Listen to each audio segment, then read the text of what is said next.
Service Chevrolet Cadillac. Our family serving your family. For over 50 years. At Luba Workers' Comp, our journey began over 30 years ago with a simple belief. Our clients come first. At Luba, our business has always been focused on people, not policies. Through every success and challenge, we've continued to grow because we've stayed true to our values, committed to providing you with genuine dependability. Because your well-being is more than a priority. It's our purpose.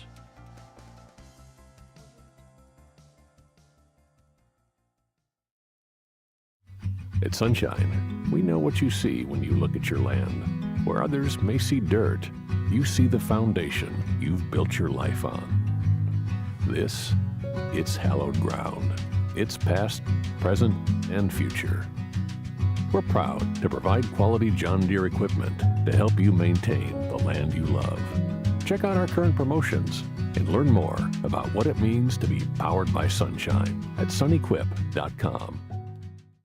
Gulf Coast Office Products is a nationally recognized Savin office equipment dealer based right here in Louisiana. Over 100 employees strong, Gulf Coast has the boots on the ground to support all vertical markets from education, engineering, legal, and finance. With the latest in office technology from desktop to production segment units, Gulf Coast and Savin have the perfect fit for you. Call 225-756-2644. That's 756-2644 for Gulf Coast Office Products.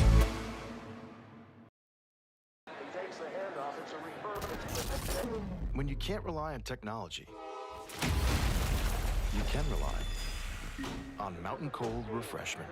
Dave's back on. Coors Light. Choose chill.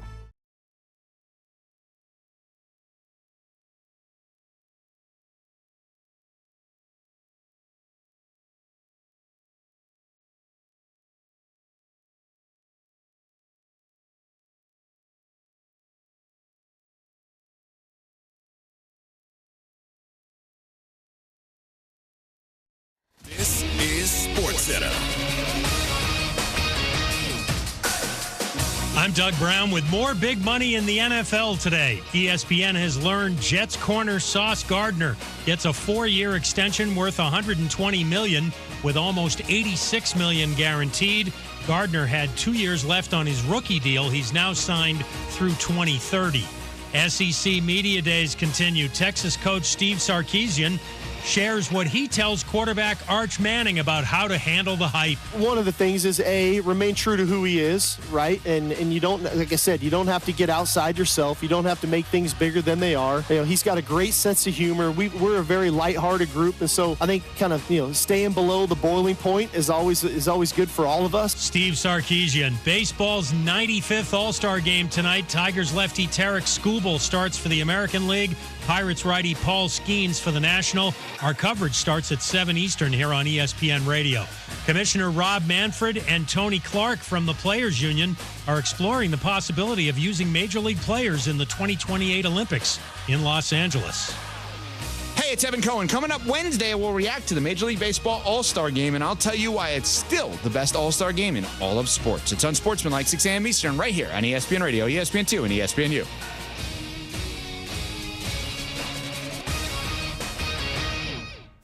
Matt Moscona. I'm very important. After further review. Say it one more time. After further review with Matt Moscona. And here we go. Live from the Mercedes-Benz of Baton Rouge studio. Let's ride! Woo!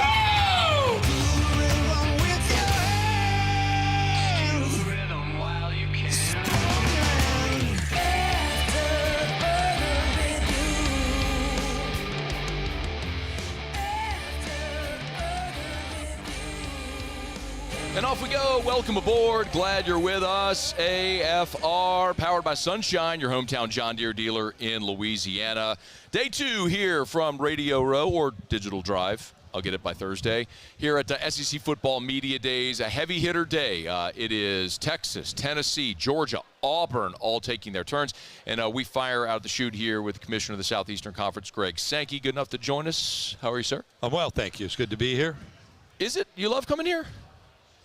Love's a strong word. It's such an interesting event. I always look forward. It is. I always look forward to it. It's, the start of the next year. There's optimism. There's hope. Everybody's undefeated. You generate talk, and I think you generate connection. So there's a lot of good. Now, that is very when true. I have a week off around July 4th, and I'm spending every day thinking about what is it that I'm going to say to open up, I might not want that. How much thought did you give to what you're going to say? Because normally there is some type of declarative statement, and I don't know that we necessarily got that this year. To me, the declarative statement was there's a lot happening right now. There's a lot happening. And there have been, maybe post-Destin, as I was reading some commentary, why didn't they decide this? We went to some meetings in mid-June. Why didn't the college football decide on their format? Well, we've got settlement. We've got college football playoff. We're talking about NCAA decision-making, who should be involved in that. We're talking about NCAA basketball tournament. We're talking about different – there's a lot happening.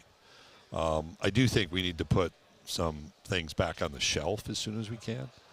And so I would observe that's a statement. And then within the context of kind of my roster of topics or issues, some of those I teased out. Like, hey, we're 14 days into kind of a new world order.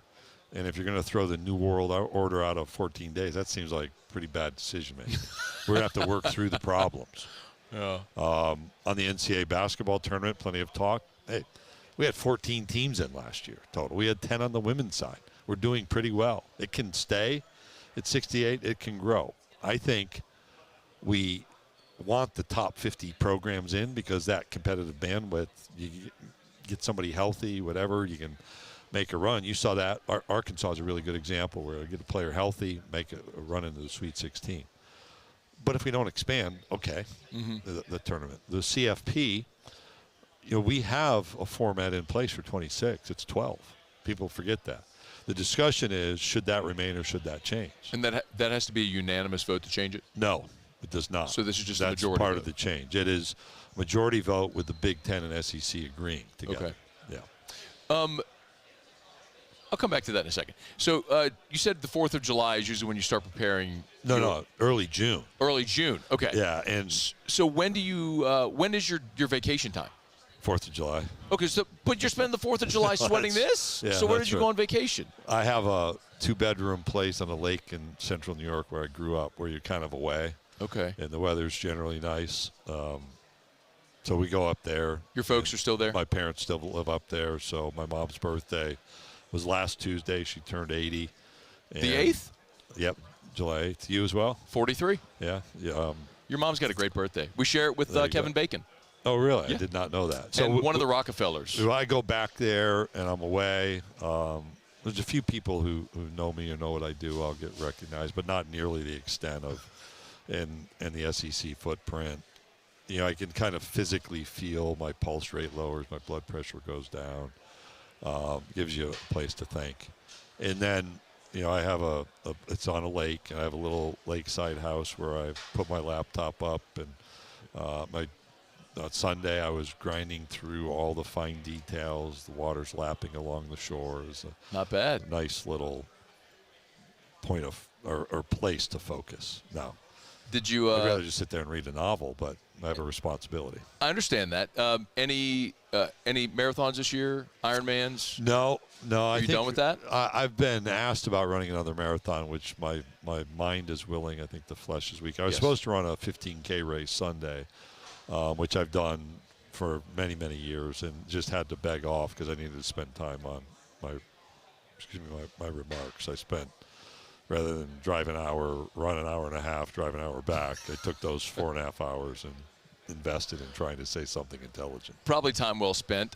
Do you feel like you said something intelligent that has been well received? I'm always curious because you prepare these remarks. There's 1,000 of us here, and there's millions of people that watch and hear them, and then you wait for feedback. So what has been... So you want to know my habit is the phone is on airplane mode when I speak, and then I don't turn it on because I usually go right to some other thing. So I don't look at what's on social media, nor the incoming from people. And then after an hour or so, I'll say, Herb, what's out there? Like the next time we connect, I'll ask Herb Vince. I'm like, Herb, so what's out there? The reaction was, I think, appropriate. I think the more in-depth research is as I walk around and people ask me follow-up questions. Okay, what's going on here? What's going on there? If they were asking me things I didn't address, then I would observe. I kind of missed the moment.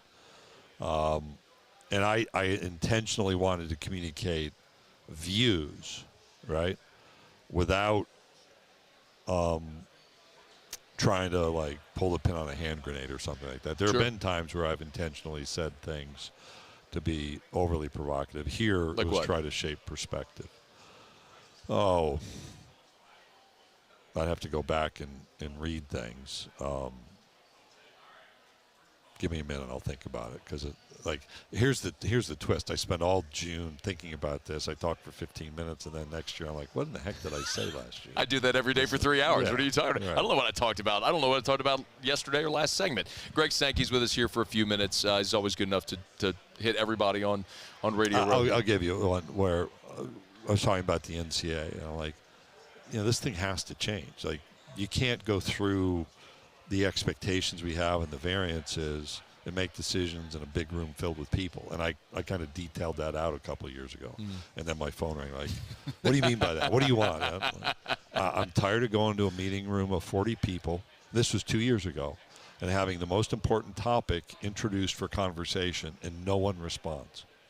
No one responds. It was an NIL conversation in a Division I council meeting. Like, we're saying that we have an effective decision-making system, an effective governance system. We have a presentation on NIL and the opportunity for questions there, and nobody engages. Why did no one engage? Well, I laid out because I lived it. I knew what was going on. And after, 2-3 minutes of dead air, I'm like, hey, we just spent 30, 45 minutes talking about committee nominations. And nobody's got a perspective on name, image, and likeness. How can that be? How can that be? This is the most important, impactful issue that we're facing. We have states passing laws, and nobody wants to engage here. And to me, that was one of those tipping point moments where, hey, this doesn't work. We can kid ourselves that the system's fine, and you're going to see plenty of noise over the next month as more responsibility is allocated to the 4 conferences where the room shrinks a little bit. But can you elaborate a little? Yeah, the Division I board has a working group looking at decision-making where the notion is the 4 conferences have a greater level of authority. It's the autonomy that we've had for certain areas that spread over more areas. We shrink down the number of committees, the size of those committees, so you're not having meetings with big rooms filled with people. You've seen some messaging about changing an NCAA staff, some shrinking there. I think all of that is needed. And it speaks to, hey, you could go along as you are. It's kind of the pot with the frog in it. I don't know why they pick a frog to put in the pot. And then you start it in cold water, and eventually you raise the temperature. What other animal would you put in the pot if not I don't frog? know. I mean, then Glenn Close maybe because the frog is capable of hopping out. Like if you get a turtle in there, it's not getting out. If you get a fish, it's not getting out. Well, there's a rabbit, right? And whatever that was, Glenn Close, Michael Douglas movie. What was that one? I don't know. I'm not a movie guy. He ignored. asked me a movie reference, Rivs. She knows. There's no way I got that at all. That's probably on social media. I'm not getting it at all. What, the movie or this? The movie. There was a rabbit involved. But anyway. Glenn Close, Michael Douglas, rabbit. Do you know the movie? A movie with Michael Douglas and Glenn Close where there's a rabbit? Yeah, I don't get it. What football game are you going to go to week 1? I'll be back here Saturday morning for actually Saturday at noon, Tennessee and Syracuse. Okay. And that's only a couple-hour drive up to Clemson, I've been told. LSU's up there. I usually don't go to away non-conference games. Why? Just it starts a buzz. I went to Michigan last year with Texas, and that seemed to go fine. So then I can come back here and see Virginia Tech, South Carolina on Sunday. So probably hit those 3. A buzz, huh? Well, visiting commissioners here. Like Friday of that week, Auburn's at Baylor, and I'd love to go see the game, but I don't go to away non-conference games. When I was in the Southland, I saw McNeese at the Orange Bowl in Miami. So when I was Southland commissioner, every year I'd go to one of our big games. Northwestern State played at Oklahoma State. I went to that one year. went to a couple others just because it was fun to go experience those things. I remember you and I talked, this is years ago, that because your family's from New York, when LSU in 15 played at Syracuse and then the Carrier Dome, you went, I think you my went mom with and your dad parents. went. I went to basketball a year and a half ago. Yeah, They didn't ask for tickets. Yeah, my parents, I'm like, hey, LSU's playing Syracuse, and are you guys interested in going? And they're like, yeah, we were up there during the summer. And I said, okay, we'll see what we'll take care of that. Like I said, I don't think I said directly, I will get you tickets. Right. I said, okay, I'll get on that or something like that, which to me was, I'm going to get you tickets. So I called, and I don't know, weekly or every other day call, and I'm like, hey, my mom says, I got the tickets. I'm like, you got tickets to what? Oh, the LSU game at Syracuse. She was in line the day the individual ticket sales, like in line before the window opened to buy the tickets. I'm like, I'm the commissioner of the Southeastern Conference. I could have made a phone call. So Eddie Nunez was there. The next fun part of the story was my parents are the only people dressed in purple in like the center Syracuse section. They had like seats on the 45-yard line. They're in there when the gates open. And I had said, hey, Eddie, if you just look around, I've told my parents to wear purple. They'll be fine. They'll be like at the 45, and he sends me a picture. There's nobody around. Like they've just opened this thing up. My mom and dad are there dressed in purple on the 45-yard line with tickets they bought. Do you have the picture still? I want to see it. I don't. I'd have to go.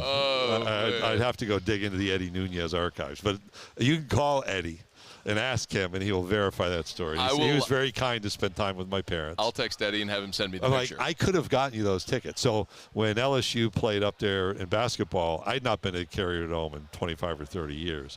And I just decided next time we have a team play, and I didn't bring Matt and his team any luck that night. There was a horrible snowstorm, lake effect snow that went right at Syracuse, so I didn't get there till halftime. I got them tickets to that one. Living in Birmingham, you don't have to worry about lake effect snowstorms. That's definitely a positive. Greg Sankey, so when are we? I know you got to go. When are we going to have a schedule for next year? Yep. Well, we put the schedule for this year out.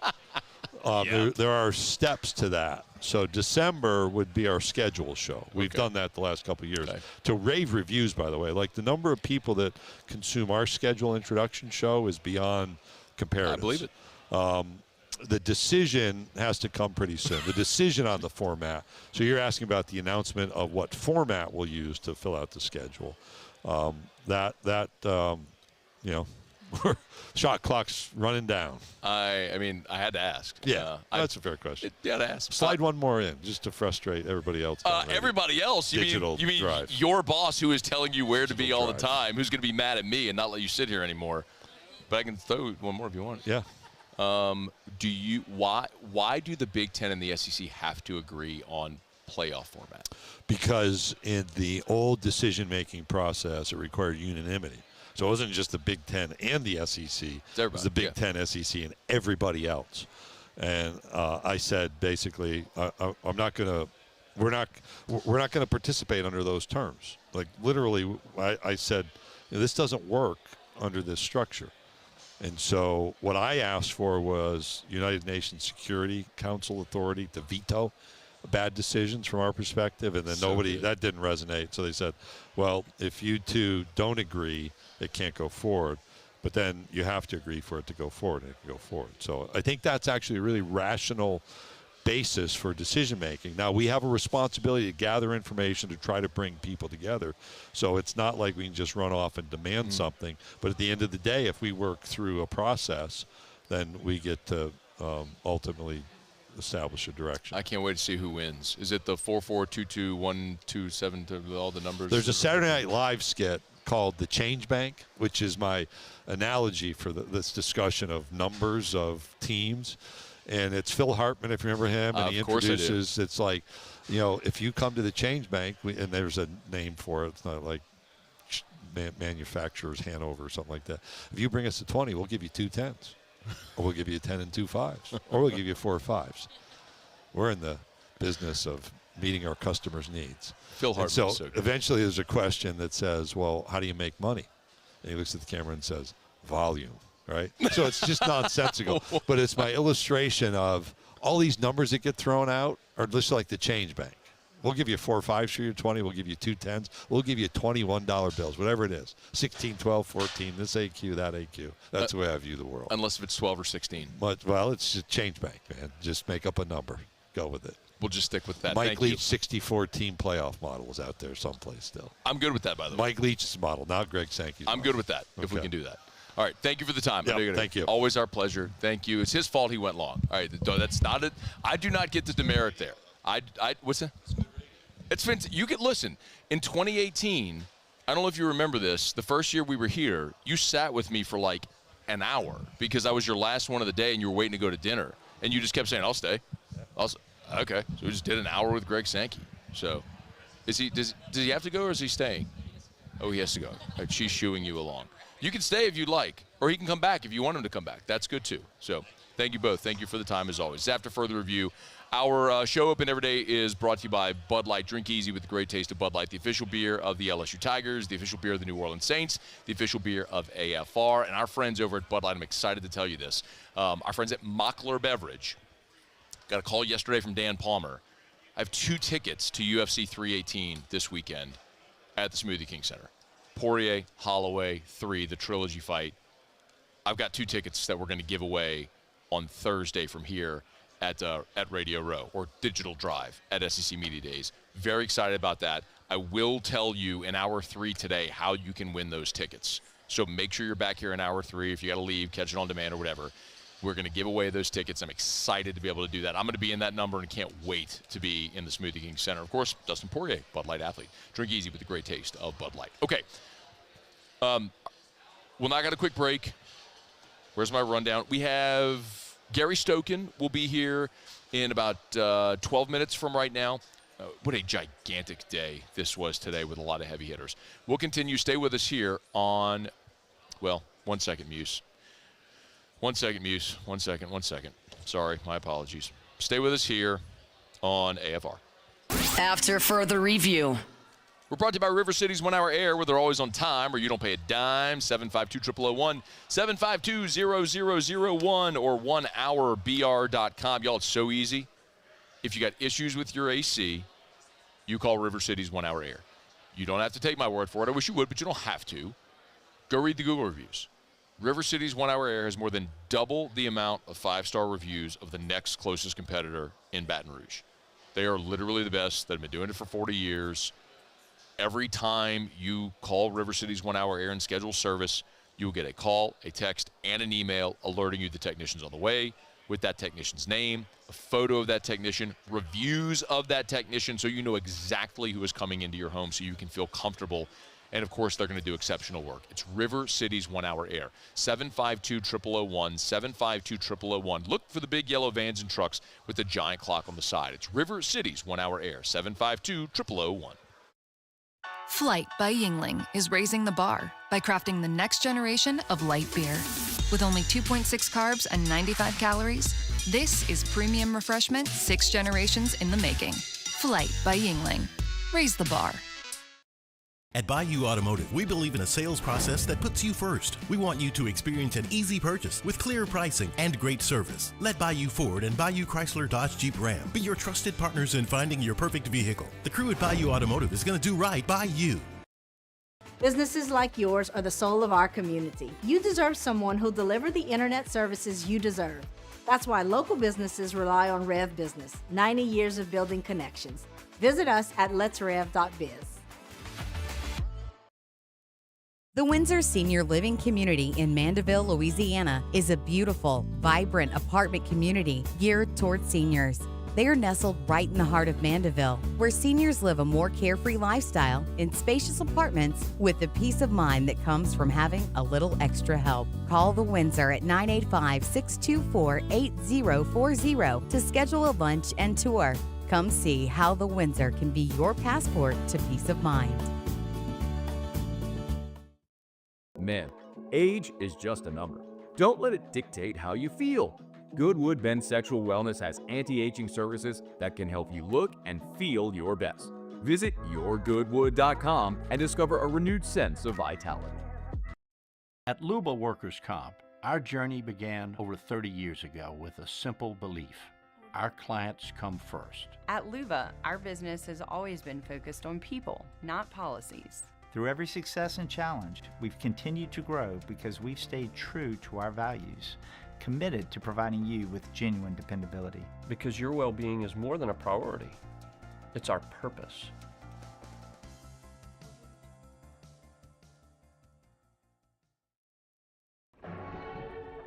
These are the luckiest ice cubes in the world. They could have been a thankless bed for an all-you-can-eat salad bar. But instead, they've been called upon to cradle and cool a crisp, refreshing Dos Equis. Huh. Looks like the lucky just got luckier. Dos Equis. Parish Construction and Roofing. This is Coach Kim Mulkey. Go to parishbuilt.com for all of your roofing needs. From your hometown, parishbuilt.com.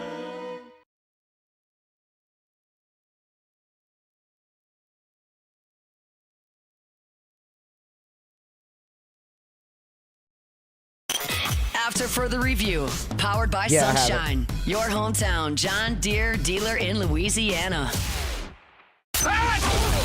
Live from the 2025 SEC Football Media Days, powered by Parish Construction and Roofing. Enter now for your chance to win $10,000 cash at parishbuilt.com. Our coverage is also presented by Rev and Relief Windows. Rolling along here. Glad to have you hanging out with us. The Commissioner of the Southeastern Conference, Greg Sankey. Good to spend about a good 18 minutes with us there at the start of the show. If you missed it, of course, you catch that on demand.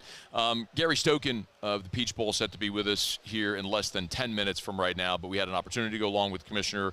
Of course we did. So always good to chat with him. We appreciate it. It's there was an unintentionally hilarious moment here today. So when every coach is introduced in the main room, if you're not familiar with how this breakout happens, there is a main media room with the big podium. That's what's aired on the SEC network when every coach takes their turn in the main room. And the commissioner introduces each coach, and then they play the school's fight song as they walk up. Well, the circus is here today. Periodically, you'll hear these loud cheers. It's the fans in the lobby here of the College Football Hall of Fame that are waiting for Arch Manning, and they want pictures and autographs and all that stuff. So there's a brief moment as they're walking from place to place where they might walk, and so you'll hear this eruption momentarily whenever someone notable walks by. Well, earlier today, Greg Sankey introduced Steve Sarkisian, the Texas head football coach, and then they always play that school's fight song. However, they did not play the correct fight song. Give a listen.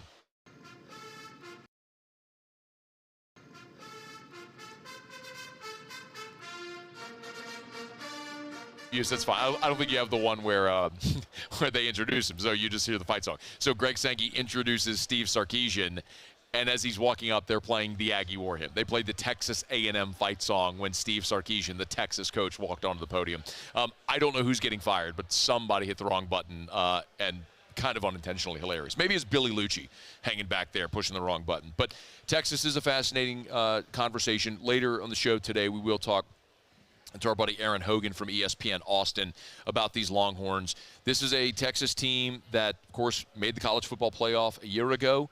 They were in the semifinal in that great game against Ohio State, and a team that returns just 3 starters on offense and 5 on defense. But not only do they have those 5 starters on defense, they loaded up in the portal on defense, and they are a very talented defensive team. But similar to LSU, they lose 4 starters on the offensive line, including, of course, Kelvin Banks, their fantastic left tackle, who's now with the New Orleans Saints. So only 3 starters returning on offense, losing their top 2 running backs, and 4 starters up front.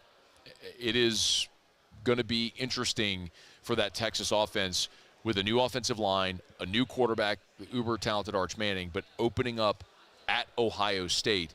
We will find out very quickly how that transition is going to go from a veteran in Quinn Ewers to a third-year player but a first-time starter in Arch Manning when they open up August 30th on the road in Columbus at Ohio State. That, remember, is going to be the 11 a.m. game, the big noon kickoff. The rest of the schedule, though, for Texas is why a lot of people like Texas. After that Ohio State game, it's San Jose State, UTEP, Sam Houston. Then October the 4th, they're at Florida, and then they go to Dallas to take on Oklahoma. They're at Kentucky, at Mississippi State, before they return home to take on Vanderbilt, then at Georgia, Arkansas, Texas A&M to finish. The key notable there is after that Sam Houston game on September the 27th, Texas doesn't play a home game again until November the 1st. They go from September 27th to November the 1st without playing a game in Austin. That is a long grind that's going to include 3 true road conference games and the neutral site against Oklahoma. So while the names on the schedule may be favorable for Texas this year, the layout is not, with that chunk in the middle where they're going to play at Florida, Oklahoma and Dallas, at Kentucky, at Mississippi State before returning home to Vanderbilt. Now, they're going to be favored in every one of those games and should very well win, but it is never easy to go on the road in the SEC, and they have to do that for 4 consecutive weeks. And by the way, there is no open date in that mix. They do not have an open date in that mix. So it is going to be a fascinating run through the month of October for Texas, which we all presume is going to be the preseason #1 team in the country. It is after further review. We're here at I keep wanting to say Radio Row. I hate saying.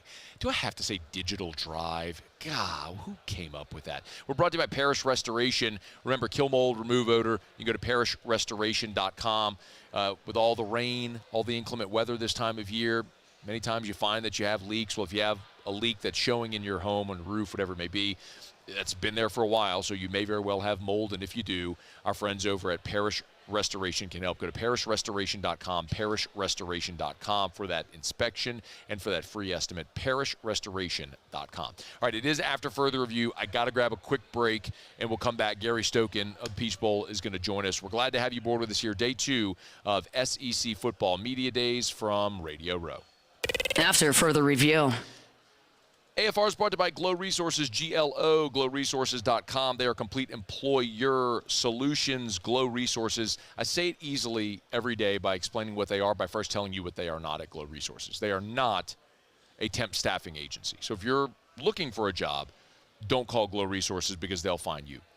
What Glow Resources does exceptionally well is leverage its network, its ability to interview and find potential candidates to find the exact right person for the job you're trying to fill. And it doesn't matter what job.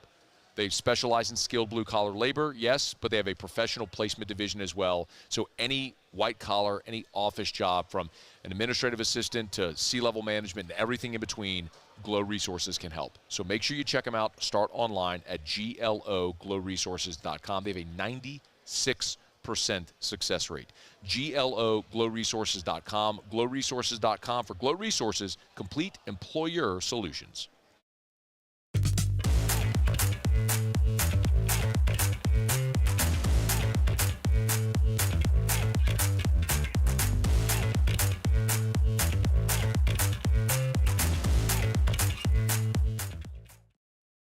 Gulf Coast Bank and Trust is giving our customers the power to bank anywhere, anytime during this challenging event. And we're right there with you. Our mobile banking app is a smart way to manage your money and time. Gulf Coast Bank and Trust, the bank that cares about you. Parish Construction and Roofing. This is Coach Kim Mulkey. Go to parishbuilt.com for all of your roofing needs. From your hometown, parishbuilt.com. With bold leadership and a growing population, Louisiana is rewarding excellence, attracting high-value companies, and fueling opportunity. Louisiana is winning now, and the sky is the limit. With every region and industry growing across a beautiful state that's more than a culture, it's a community with a quality of life that's more than satisfying. It's sustainable because the Louisiana you thought you knew is better than ever now. Come home, Louisiana. Baton Rouge's home for real rock. It's Eagle 98.1. Foo Fighters. Led Zeppelin. AC/DC. Pearl Jam. And the flagship home for LSU sports. Take us anywhere with the Eagle 98.1 app. Eagle 98.1 is the rock station. Breck teamed up to reimagine your parks, and you imagined big. With your help, we went to work, creating 12 beautiful community parks across the parish. A family-sized water park, miles and miles of trails, and parks just for your dogs. There are more places to splash, to explore, to run wild, and even soar. You imagined, we delivered. Gold. Breck, your #1 park system in the nation. ED, low T, or simply seeking to optimize your health and performance? Goodwood Men's Sexual Wellness offers a range of discreet services to address your specific needs. We empower men to reclaim their health and confidence. Visit yourgoodwood.com. These ice cubes could have been a thankless bed for an all-you-can-eat salad bar. But instead, they cradle and cool the crisp, refreshing Dos Equis. Nicely done, ice cubes.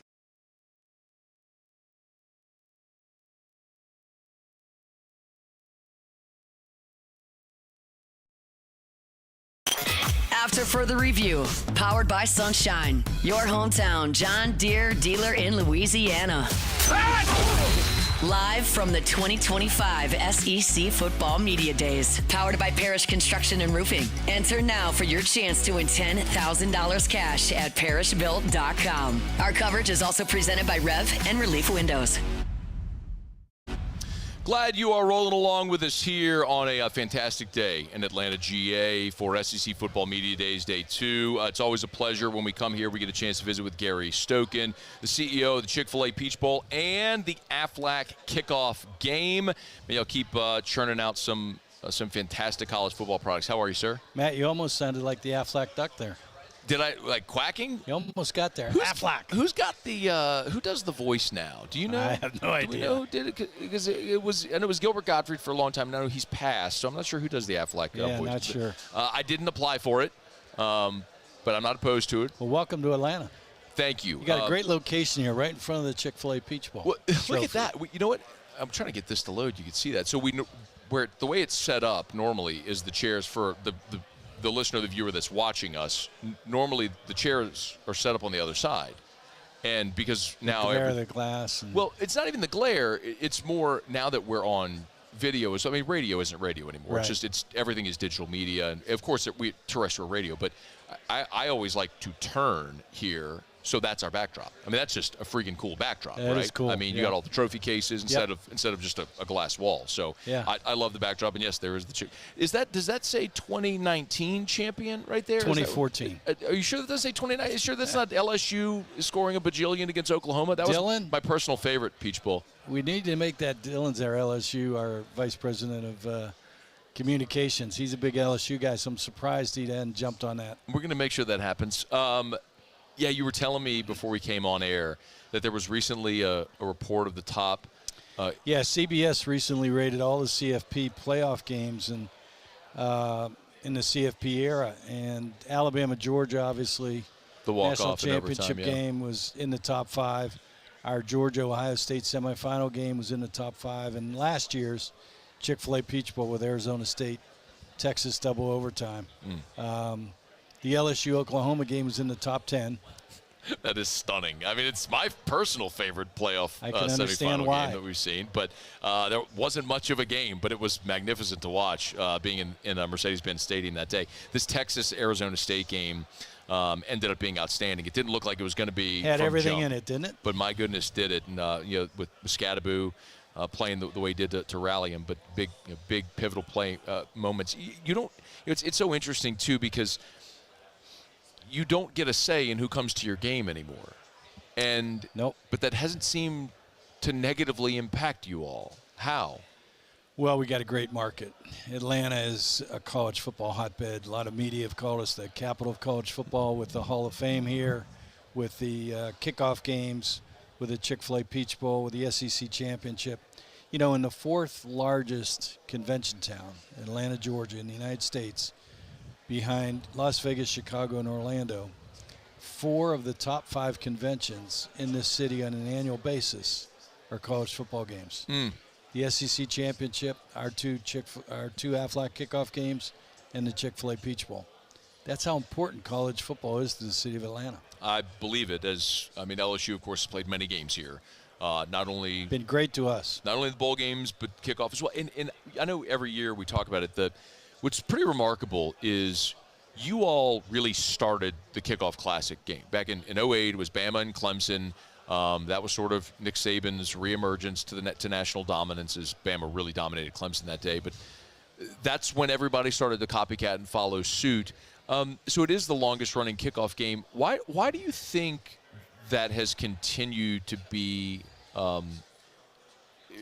so attractive to teams instead of maybe opening at home, maybe a more manageable, winnable? Look, LSU's done this plenty. Why does this continue to be something that's attractive? Well, it's interesting. First off, we've built some great relationships that you have to get a coach and an AD to agree to move a home game, particularly SEC where they have 100,000-seat stadiums. It's a great recruiting base. Georgia has now passed California in the number of kids that matriculated on college football scholarships. It only is behind Texas and Florida now. Number two, the financial wherewithal that we bring to the table in payouts is meaningful to the schools. Thirdly, we give the fans an opportunity to attend the game. We give the majority of the tickets to the AD. Fourthly, a coach will tell you that a team improves most between week 1 and week 2. And so if you play a non-directional school, easy 50-0 win, people don't want to go see that. TV viewership's not very good. And individually and collectively, you don't learn anything about your team. You play against a major team like LSU is going to play Clemson. Both Clemson and LSU coaches are going to learn a lot from that game because now that kid at tackle is playing against an out-conference player, potentially an NFL player, right? So you can coach them up. So coaches say you improve most between game 1 and game 2 because you got live film, so you can coach them up. The off-season workouts go to a whole new level when you're competing against a Clemson if you're an LSU and vice versa if you're LSU or Clemson competing against LSU because you don't want to get embarrassed. Right. And you want to play on the biggest stage against the best competition if you're a competitor. So whether from a player, from an AD, from a fan can't come, he can watch it on TV and see a great game. From a coach perspective, it's a win-win-win-win. And lastly, the CFP uses this as a major data point because at the end of the day, you can't schedule your conference schedule. You have 3 or 4 games that you can schedule. And what you do with those 3 or 4 games scheduling-wise, and do you win them, that gives you a differentiation point when they select who's going to get in the playoff. So everybody wins. Georgia's win over Clemson last year was a huge part of them. Well, obviously they wound up winning the SEC, but before they had made the championship game, that was something that was being used heavily as a leverage point for Georgia in those CFP discussions. I go back to 2017 when Alabama plays Florida State. We call it the GOAT game, greatest opener all time. Number 1 against number 3. Alabama beats Florida State. Alabama does not win the SEC that year. But in a 14 playoff, the selection committee put Alabama in because they beat number 3 in their non-conference, and they won the national championship that year. So that's how big this game's have become. Gary Stokan is with us, the Aflac kickoff game and the Chick-fil-A Peach Bowl. You got a double dose for the kickoff game this year, SEC, ACC. How did we land on this? Well, ACC, SEC, we had sold out 18 straight years in the Chick-fil-A Peach Bowl before we went into the CFP in 2014. So once we got into the CFP, we knew we were going to get more national programs coming into play. So we took the ACC, SEC format and put it in the Chick-fil-A kickoff at that time, now Aflac kickoff game. So most times we've done that. Now, we've reached out to Oregon to play Georgia. We've had Washington play Auburn. So we'll reach out and get some nationally ranked teams to come in. But for the most part, it's ACC versus SEC. And in this case, 3 teams last year that are in this game finished in the top 20. You've got the Beamer Bowl in Virginia Tech, South Carolina, Tennessee, Syracuse, 2 new quarterbacks for both teams.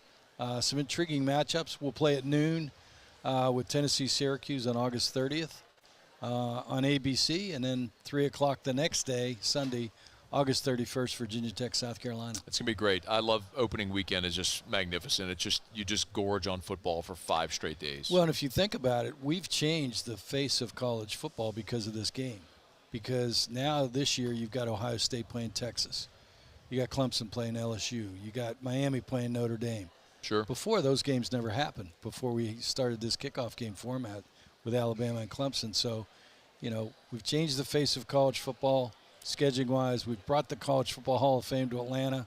We've given almost $66 million to charity through the use of college football for the greater good. And we've moved into the CFP now to have major games where basically within a year we've held the quarterfinal of the CFP. We've hosted the national championship this year. And at the end of this year, or beginning of next year, January, we'll host the CFP semifinal. So this will be the third in the. This will be the fourth semifinal in the playoff era, right? But obviously going back to the 4-team playoff, but in the second time well, this will be the first time in the 12-team playoff era. That's right, first time. that you'll have the semifinal That's game. right. Well, LSU fans love to come to Atlanta. We love LSU fans. I mean, I go back to 1998. I've told you this story endlessly. But in 2000, we had LSU come in here and beat Georgia Tech. Mm-hmm. Nick Saban tells me that was the start of the LSU run because that's when they signed that 2003 class that won a national championship. So LSU came up when we protected LSU when they lost in that SEC championship game. And they were number 9 in the country, and we brought them in to play number 10 Miami. I was there for that and one, they had too. a huge win in that game. So the guy who was the quarterback LSU's is on our station now. Matt Flynn is running around here somewhere. Matt's a great guy, yeah. And LSU's been great in the SEC championship game. We love their fans. I still remember in 2000 when I put my job on the line when our board did not want LSU back after 96. And I said, we're going to take them. I met with Mark Emmert, I met with Charlie Weems, and I met with Nick Saban. They're gonna promote the game. And Mr. Gill sold 1,000 tickets to his employees, and we wound up selling 16,421 tickets. I still remember. Remembers the number. Going back to 2000 when LSU came up here, and Rohan Davey came in the second half, spelling Josh Booty, hit Josh Reed in the back of the end zone for a touchdown. They win 28-14, and the rest is history at LSU. Tommy Banks had a good game that day as well. Yeah. What a fun day that was to be. It was definitely a landmark day in the Saban era of sort of turning things around after the disappointing end to Jared DiNardo's era. But and LSU's never looked back. Well, it has been. They've looked back favorably. Sure. They've gone on to great things. It's been a charmed 25-year run. Really the has. Quarter century has been awesome, and obviously here in Atlanta with the Chick-fil-A Peach Bowl, the Aflac kickoff game has been a big part of it. Hopefully LSU gets back here soon. Anything else we need to let people know? Well, we invite you back for the semifinal this year, January 9th. I'll be there. And the Tigers, let's go Tigers. Let's be there. I'm here for it. Thank you, Gary. We always appreciate the time. Great to be with you, Matt. Have a great season. Thank you so much. Look forward to seeing you in Baton Rouge. We will be working hard, man, as is Gary doing the rounds here on Radio Row here, or Digital Drives. By the time Thursday comes, I'll have it down. Stop calling it Radio Row. We're glad you're hanging out with us here. It is SEC Football Media Days 2025. Our coverage presented by Parrish Construction and Roofing. Remember, go to parrishbuilt.com and register to win $10,000 cash. We'll announce our winner in studio on Friday. Our coverage this week is also presented by Relief Windows, Windows Door Siding. They do shutters as well. And Rev, Internet Phone Security. Let's Rev. .biz. All right, we'll knock out a quick break as we roll along here. A lot still to get to. We will talk to, as I mentioned, Aaron Hogan from ESPN Austin, who will be with us. We'll get caught up on the Georgia Bulldogs here today as well.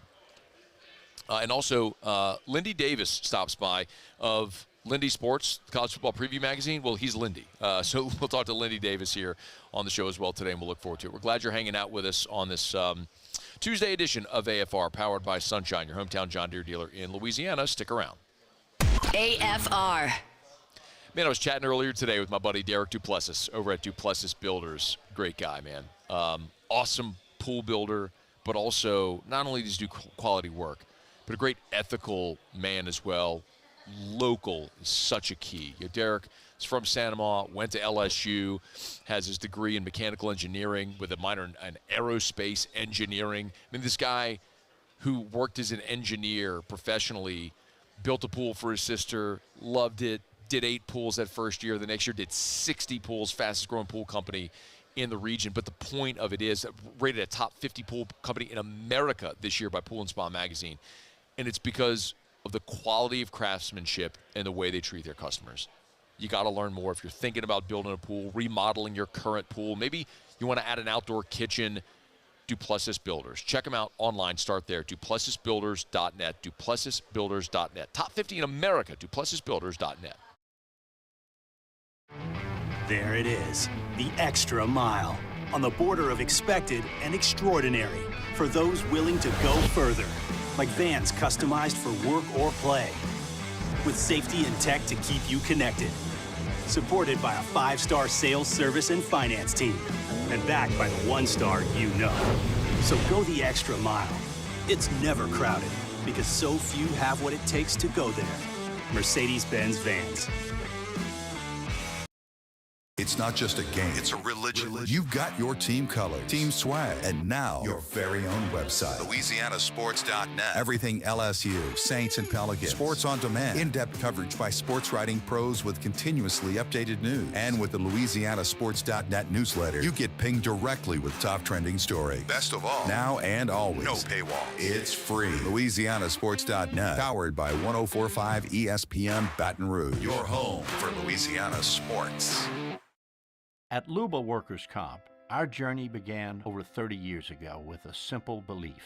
Our clients come first. At Luba, our business has always been focused on people, not policies. Through every success and challenge, we've continued to grow because we've stayed true to our values, committed to providing you with genuine dependability. Because your well-being is more than a priority.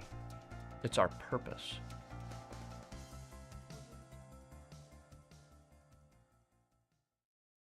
Parish Construction and Roofing. This is Coach Kim Mulkey. Go to parishbuilt.com for all of your roofing needs. From your hometown, parishbuilt.com. We typically think of stress as being bad for us. At Our Lady of the Lake and LSU, we are researching how certain types of stress, such as exercise, can be good for our immune health. By studying people under extreme stress, such as athletes, astronauts, service members, and first responders, we're learning how to improve the immune health of everyone.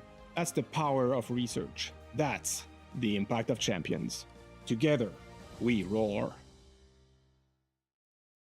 At Ochsner, we know healing is a team sport.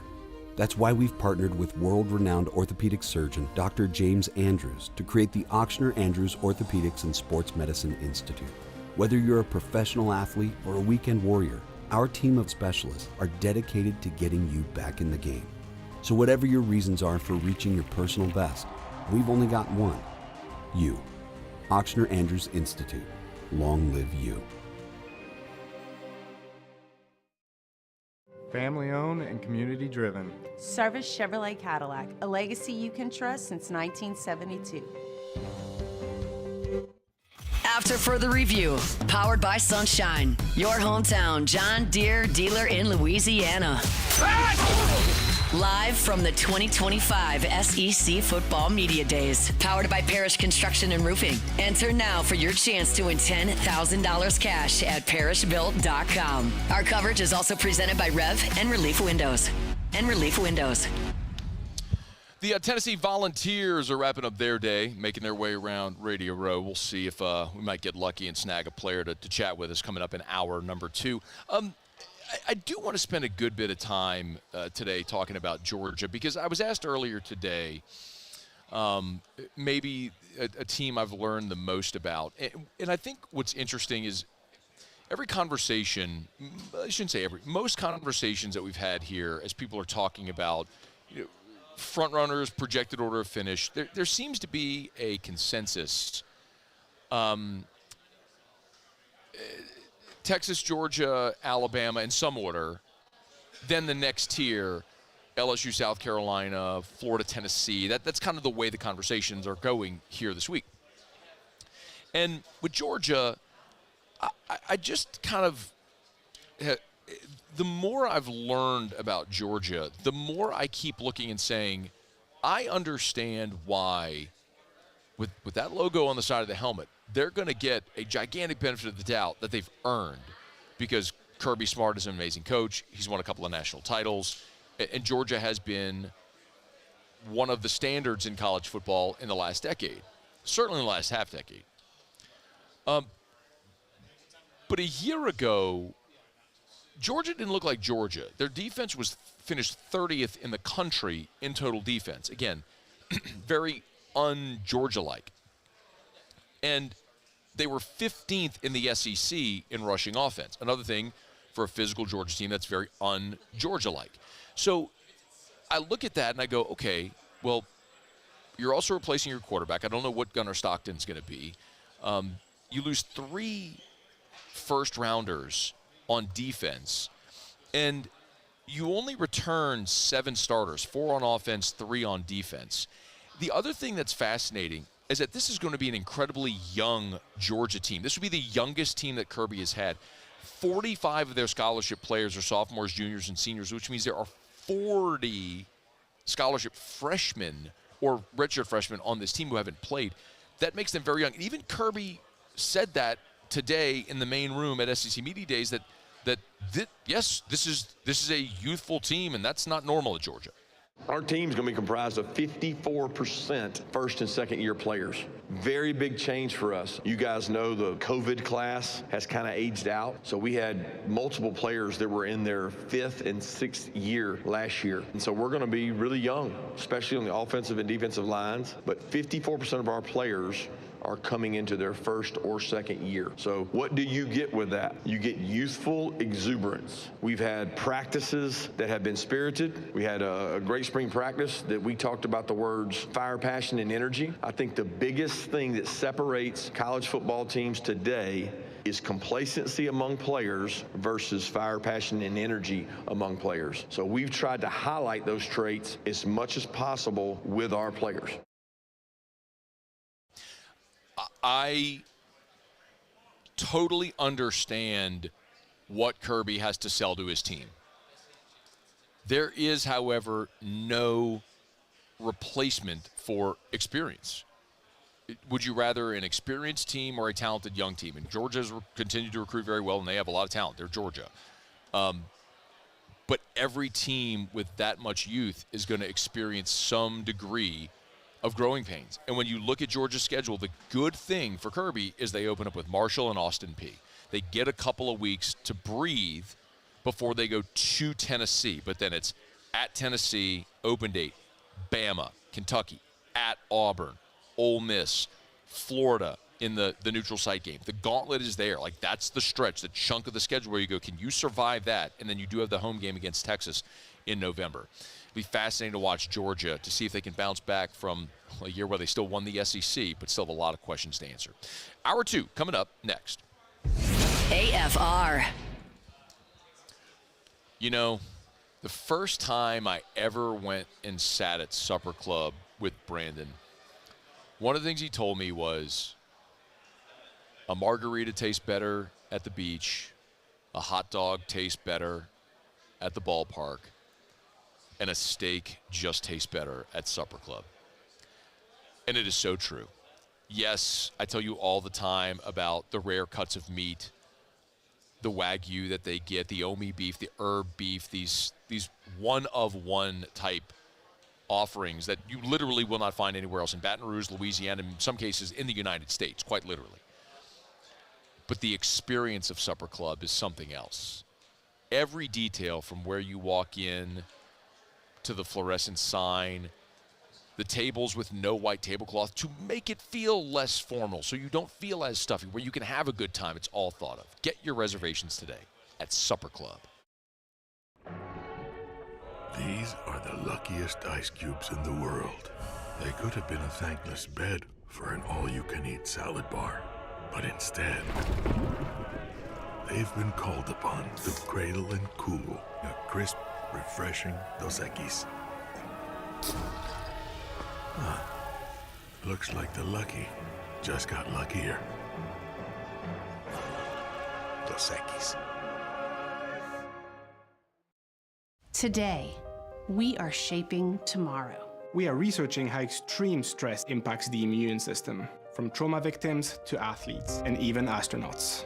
Our work is leading the way in sepsis treatment, saving countless lives. We're unlocking the mind with music in exciting new ways. Our Lady of the Lake Health and LSU are improving the health of our state. That's the impact of champions. Imagine the impact we'll have on the future. Together, we roar. Bayou Chrysler Dodge Jeep Ram is taking $22,500 off MSRP on the brand new 2025 Ram 1500 Laramie with $22,500 off MSRP with a complimentary 7-year powertrain warranty that comes with all new Bayou Automotive vehicles. If you need sales or service, the crew at Bayou Automotive is going to do right by you. Businesses like yours are the soul of our community. You deserve someone who'll deliver the internet services you deserve. That's why local businesses rely on Rev Business, 90 years of building connections. Visit us at letsrev.biz. At Luba Workers' Comp, our journey began over 30 years ago with a simple belief. Our clients come first. At Luba, our business has always been focused on people, not policies. Through every success and challenge, we've continued to grow because we've stayed true to our values, committed to providing you with genuine dependability. Because your well-being is more than a priority. It's our purpose.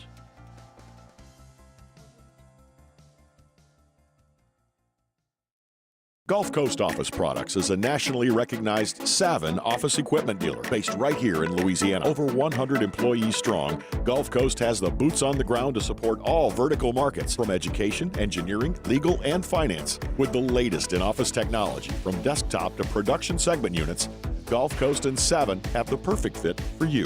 Call 225-756-2644. That's 756-2644 for Gulf Coast Office Products. When it comes to choosing energy for your family and your home, make the smart choice with natural gas. You can count on efficient and affordable natural gas to keep you comfortable and reduce your environmental impact to help protect our planet. Together, we're fueling our energy future. Atmos Energy. Looking for the ultimate game day experience? Come to the Queen Casino in Baton Rouge. Savor game day platters and snacks, plus drink specials at 1717 Kitchen and Cocktail. So come out for game day and let our team make you the MVP. The Queen Casino, where every moment is a win.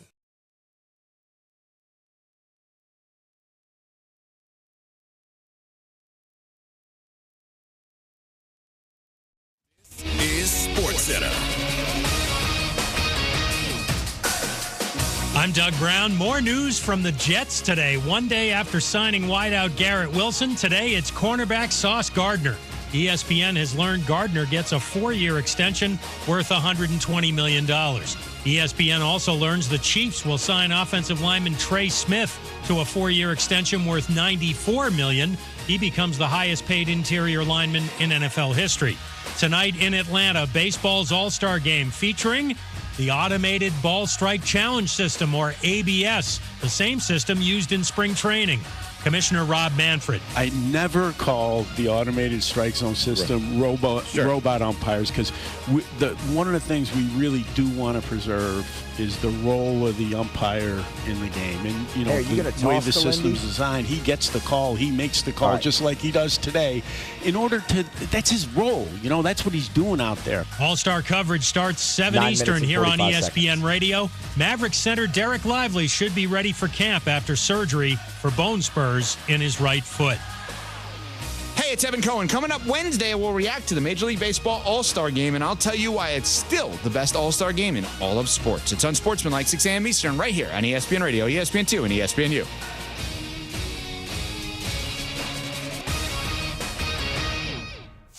Matt Moscona. I'm very important. After further review. Say it one more time. After further review with Matt Moscona. And here we go. Live from the Mercedes-Benz of Baton Rouge studio. Let's ride!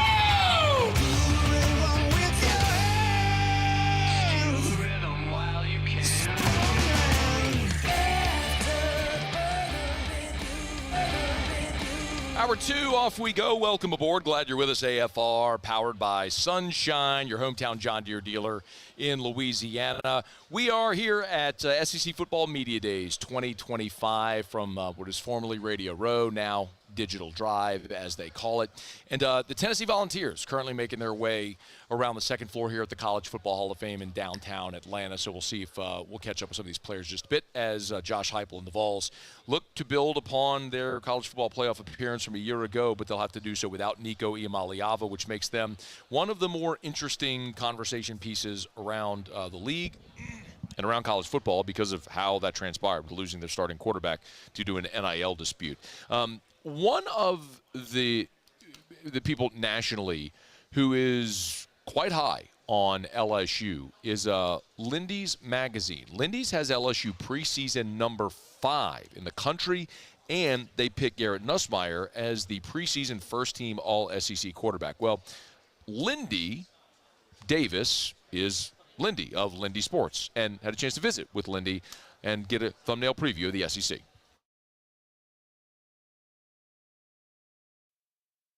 We are very pleased to be joined now by Lindy Davis. You've heard of Lindy Sports? Well, he's Lindy. Lindy Davis is with us. Glad to have you, sir. How are you? Man, I'm great. Thanks for having me on. Well, it's our pleasure. We always enjoy getting to visit with you. How much time goes into producing this preseason magazine? Well, a lot. My editors, Anthony Domino is my senior editor. He really starts the ball. He assigned stories way back in January, February. And then we've assigned got photos to be assigned by my photo editor. That's Artie Moore. He's been with me since I started 44 years ago. He's an official photographer for the SEC for the last 38 years, too. Wow. So they start the ball rolling, and the stories start coming in. Wow. Sometime in late April, early May. And then we're proofing for 2 or 3 weeks, and it's a lower product. We do 5 magazines in 5 weeks. It's not one. If it's one, it wouldn't be so bad. Yeah. But we do our national college first. We do our pro football second. Do Matt's moment. SEC is third in the cycle, and we do our fantasy football, then Big Ten.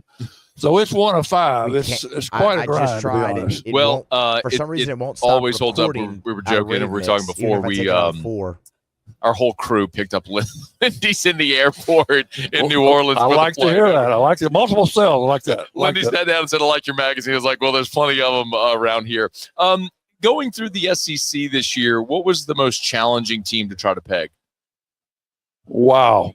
So you really need to ask Anthony Domino because he does all the picks. Sure. I really hadn't done the picks in 39 years. Sure. My editors do the picks, but taking into account the portal, and I think that's really the reason we got LSU 5th in the country. They got 6 players. I know this. They got 6 players, according to 24/7, the top 50 portal players. Yeah. So we think they got 6 studs. If you're in the top 50 portal, you're a stud. Yeah. I mean, basically, they got 6 studs coming in. They got the quarterback back, get Perkins back. So you got your other linebacker. There's a stud. Weeks. You got 2 of the best defensive players in the league. But no doubt the portal was huge in picking LSU field and then having Nussmeier back at quarterback. Why? I know there's a lot of people here going to pick Texas. You all have him preseason number 1 as well. New quarterback, but a quarterback we all know, right? So hey, we know him better than the quarterback's coming back. Right. I mean, that's the sort of thing. But the experience lacks. So why Texas there at the top? Well, they've recruited really well, as you know. So they've had top 5 classes for the last 3 years. They did well in the portal too. They do pretty well in NIL money at Texas, as you know. Sure. So they got a big NIL budget, and then everybody thinks Arch Manning is fantastic. He hadn't played much, but he's certainly got the genes. He's got the ability. They've got probably the deepest running back core in the country. Got 2 or 3 of the best defensive guys in the country. A couple of the best linebackers in the country. So they're talented. You could, in my humble opinion, Matt, top 9 teams all the way through Georgia. We got Georgia number 9. Yeah, you could probably make a case. You could probably make a case for 1 to 9 almost. Yeah. I mean, I think after 9, you're in a different category the way I see it.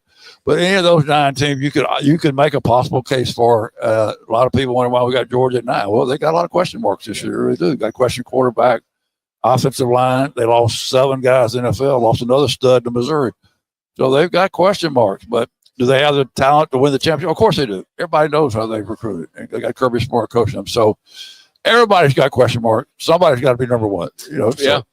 George, I was reading in your magazine, 45 of their scholarship players are sophomores, juniors, seniors, meaning almost half of their roster is made up of freshmen and first year. They're a young team. On paper, you would say last year was their year and next year's their year. On paper, but it don't play it on paper, so you never know how to play work. Sometimes they mature very quickly. Yeah, but it is a young team, and again, they've got more question marks than they've had in, I would say, 4 or 5 years. Yeah. Lindy Davis is with us of Lindy's. I was also interested in a team that some people are two teams in the league that some people are projected very high. You have them maybe more in line where I would think they'd be. Oklahoma's at 12, South Carolina's at 13. I've seen top 10 love for them. Right. But they're in, as you said, there's that line after Georgia at 9 where there's a significant drop-off. So what are your thoughts there on the Sooners and the Gamecocks and their opportunity to maybe make a run? My thoughts are Venables better win this year. He's gone. Yeah. There's no question. This is 4th year. Oklahoma, as you know, they got one of the top 5 programs in the history of college football. And he's at 500, basically, 27, 25. He's got to win this year. They got this quarterback coming in. It's supposed to be really good from Washington State, and they brought in the coordinator who's a hot shot. So, we'll see. But we're projecting them to make a big step up. The pressure's on. They're sudden death for their coach. He knows it. Everybody knows it. So, if the quarterback and coordinator is as good as they were awful on offense last year, everybody knows. So, if they make that step up, they usually play pretty good defense. So, we're projecting them to make at least a step up and maybe save Venables' job. You asked about South Carolina. South Carolina. Yeah, they got the quarterback. He's possibly the most dynamic player in the country as far as maybe besides Arch Manning or maybe with Arch Manning. Mm-hmm. I mean, he's like a running back playing quarterback, but he can really throw it. So he's something to watch. They got the defensive lineman. Story's a terrific player. So they've got some stars.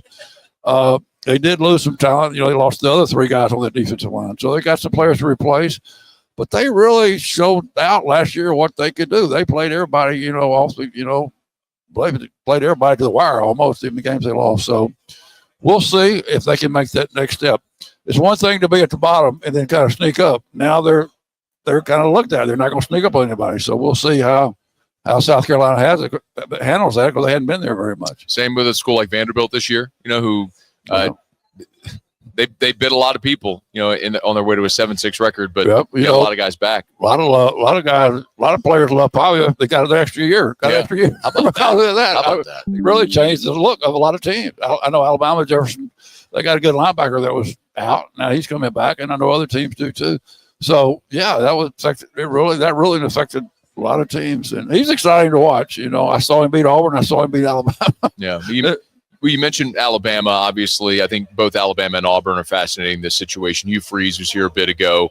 It feels like he's another one that's up against it, has to win this year. And then Kalen DeBoer, I don't think they're used to 4-loss seasons in Tuscaloosa. So a lot of expectation on those two guys. They are not used to 4-loss seasons. DeBoer had really bad luck. And I'm not defending the 4 losses. They're not defending, some of it wasn't good. 2 things happened, though, really. He lost his coordinator at the last minute. Grubb is his right-hand man, has been for his whole career. And Pete Carroll got fired at the last minute, and he stayed in Seattle. That was a big loss for him. He's there with Alabama this year. I think that's a big plus. The other big loss is he was tied to tied to Milroe last year. And Milroe, he looked great against LSU. He looked great against Georgia. He was awful in 3 or 4 games. I'm sorry. There's no sugarcoating. It's the most incredible thing I've ever seen. He was terrible in 3 or 4 games, and you can't win with terrible quarterback play. So he was tied to Milroe. So we'll see. Alabama looks really good on paper. Actually, they had about 3 or 4 defensive guys that all came back, could have gone pro. Mm-hmm. So their defense looks real good. They've got, of course, Ryan Williams on offense, a lot of talent on offense. So we'll see. But I think his first year was kind of, a lot of people feel like it was Saban's team still. This year it's not. It's totally DeBoer's team, so there's no excuses this year. Hugh Freeze, Auburn fans have been a bit relying on the fact they've been recruiting top 10 classes, which they have the last 2 years, even though the on-the-field product hadn't been very good, but they've had that comfort. Right now, Auburn's ranked about 8th, last in the conference in recruiting. So they better win some games this year. I think he'll get one more year, regardless of what happens. But we'll see. I don't think he's on as hot a seat as Venable, but it is a little hot. He might be Venables, doesn't win this year, might be the one that's not back, or maybe a Sam Pittman if he retires. There's kind of been that narrative floating for a couple of years now. Well, it's kind of surprising Sam's still there. I mean, everybody loves him. He's a great guy, and he's done a solid job. But it seems like they kind of crested out about 3 years ago and just kind of treading water. Lindy Davis, people obviously you can get it at the New Orleans International Airport if they've restocked. If they've restocked, because there weren't any on Sunday afternoon when we flew up here because we bought them all. Where else can people get it? We're on sale anywhere. Anybody sells magazines. If you have a Publix, Barnes and Nobles, really any store that sells magazines, you should be able to find it. If you can't, you go to our website, lindysports.com. And order it, or you call our office, 205-871-1182. That is lindyssports.com, back-to-back S's, lindyssports.com. He's Lindy. He's Lindy Davis. We appreciate it, sir. Thanks for having me on, guys. We appreciate our conversations with Lindy for stopping by with us. It's After Further Review. We'll knock out a quick break and roll along here from Radio Row Day 2, our coverage presented by Parrish Construction by Parrish Construction and Roofing, also brought to you by Relief Windows and Rev. Stay here. It's AFR. AFR. Get Gordon and get it done. Gordon McKernan Injury Attorneys. If you've been injured in an accident, it's not your fault. Do what injured people in our state have done for 30 years. Get Gordon and get it done. Go to getgordon.com, getgordon.com. The website is an awesome resource to use. You can get client testimonials there, actual client testimonials. You can also chat with an associate there. If you want to learn more about what your options are, you go to the website. There's a little chat bubble. Boom, you're immediately chatting. Or if you'd prefer, you can always call 888-8888, 888-8888. No matter where you are in Louisiana. One of the great things, too, about Gordon and his team is with offices all over the state, you don't have to travel. So if you're injured in an accident, the last thing you want to do is have to travel to go see your attorney.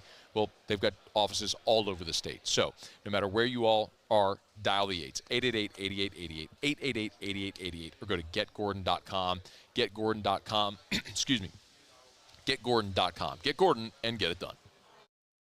Gulf Coast Bank and Trust is giving our customers the power to bank anywhere, anytime during this challenging event.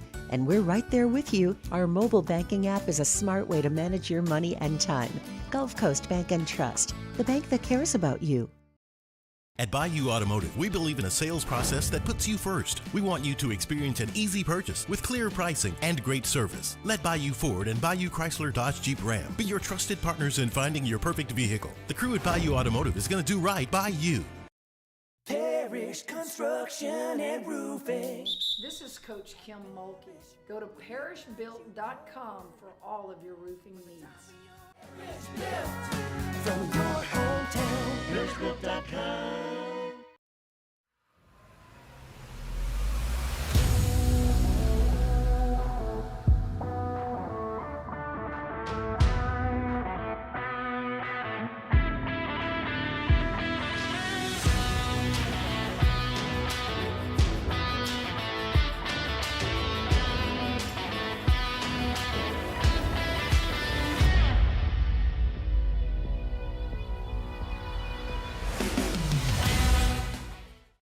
Men, age is just a number. Don't let it dictate how you feel. Goodwood Men's Sexual Wellness has anti-aging services that can help you look and feel your best. Visit yourgoodwood.com and discover a renewed sense of vitality. At Luba Workers' Comp, our journey began over 30 years ago with a simple belief. Our clients come first. At Luba, our business has always been focused on people, not policies. Through every success and challenge, we've continued to grow because we've stayed true to our values, committed to providing you with genuine dependability. Because your well-being is more than a priority. It's our purpose.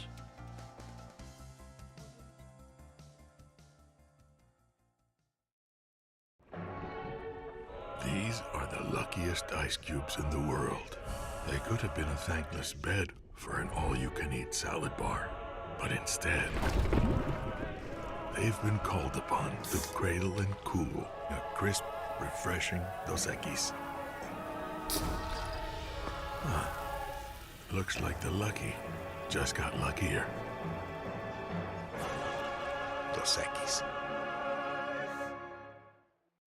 Looking for the ultimate game day experience? Come to the Queen Casino in Baton Rouge. Savor game day platters and snacks, plus drink specials at 1717 Kitchen and Cocktail. So come out for game day and let our team make you the MVP. The Queen Casino, where every moment is a win.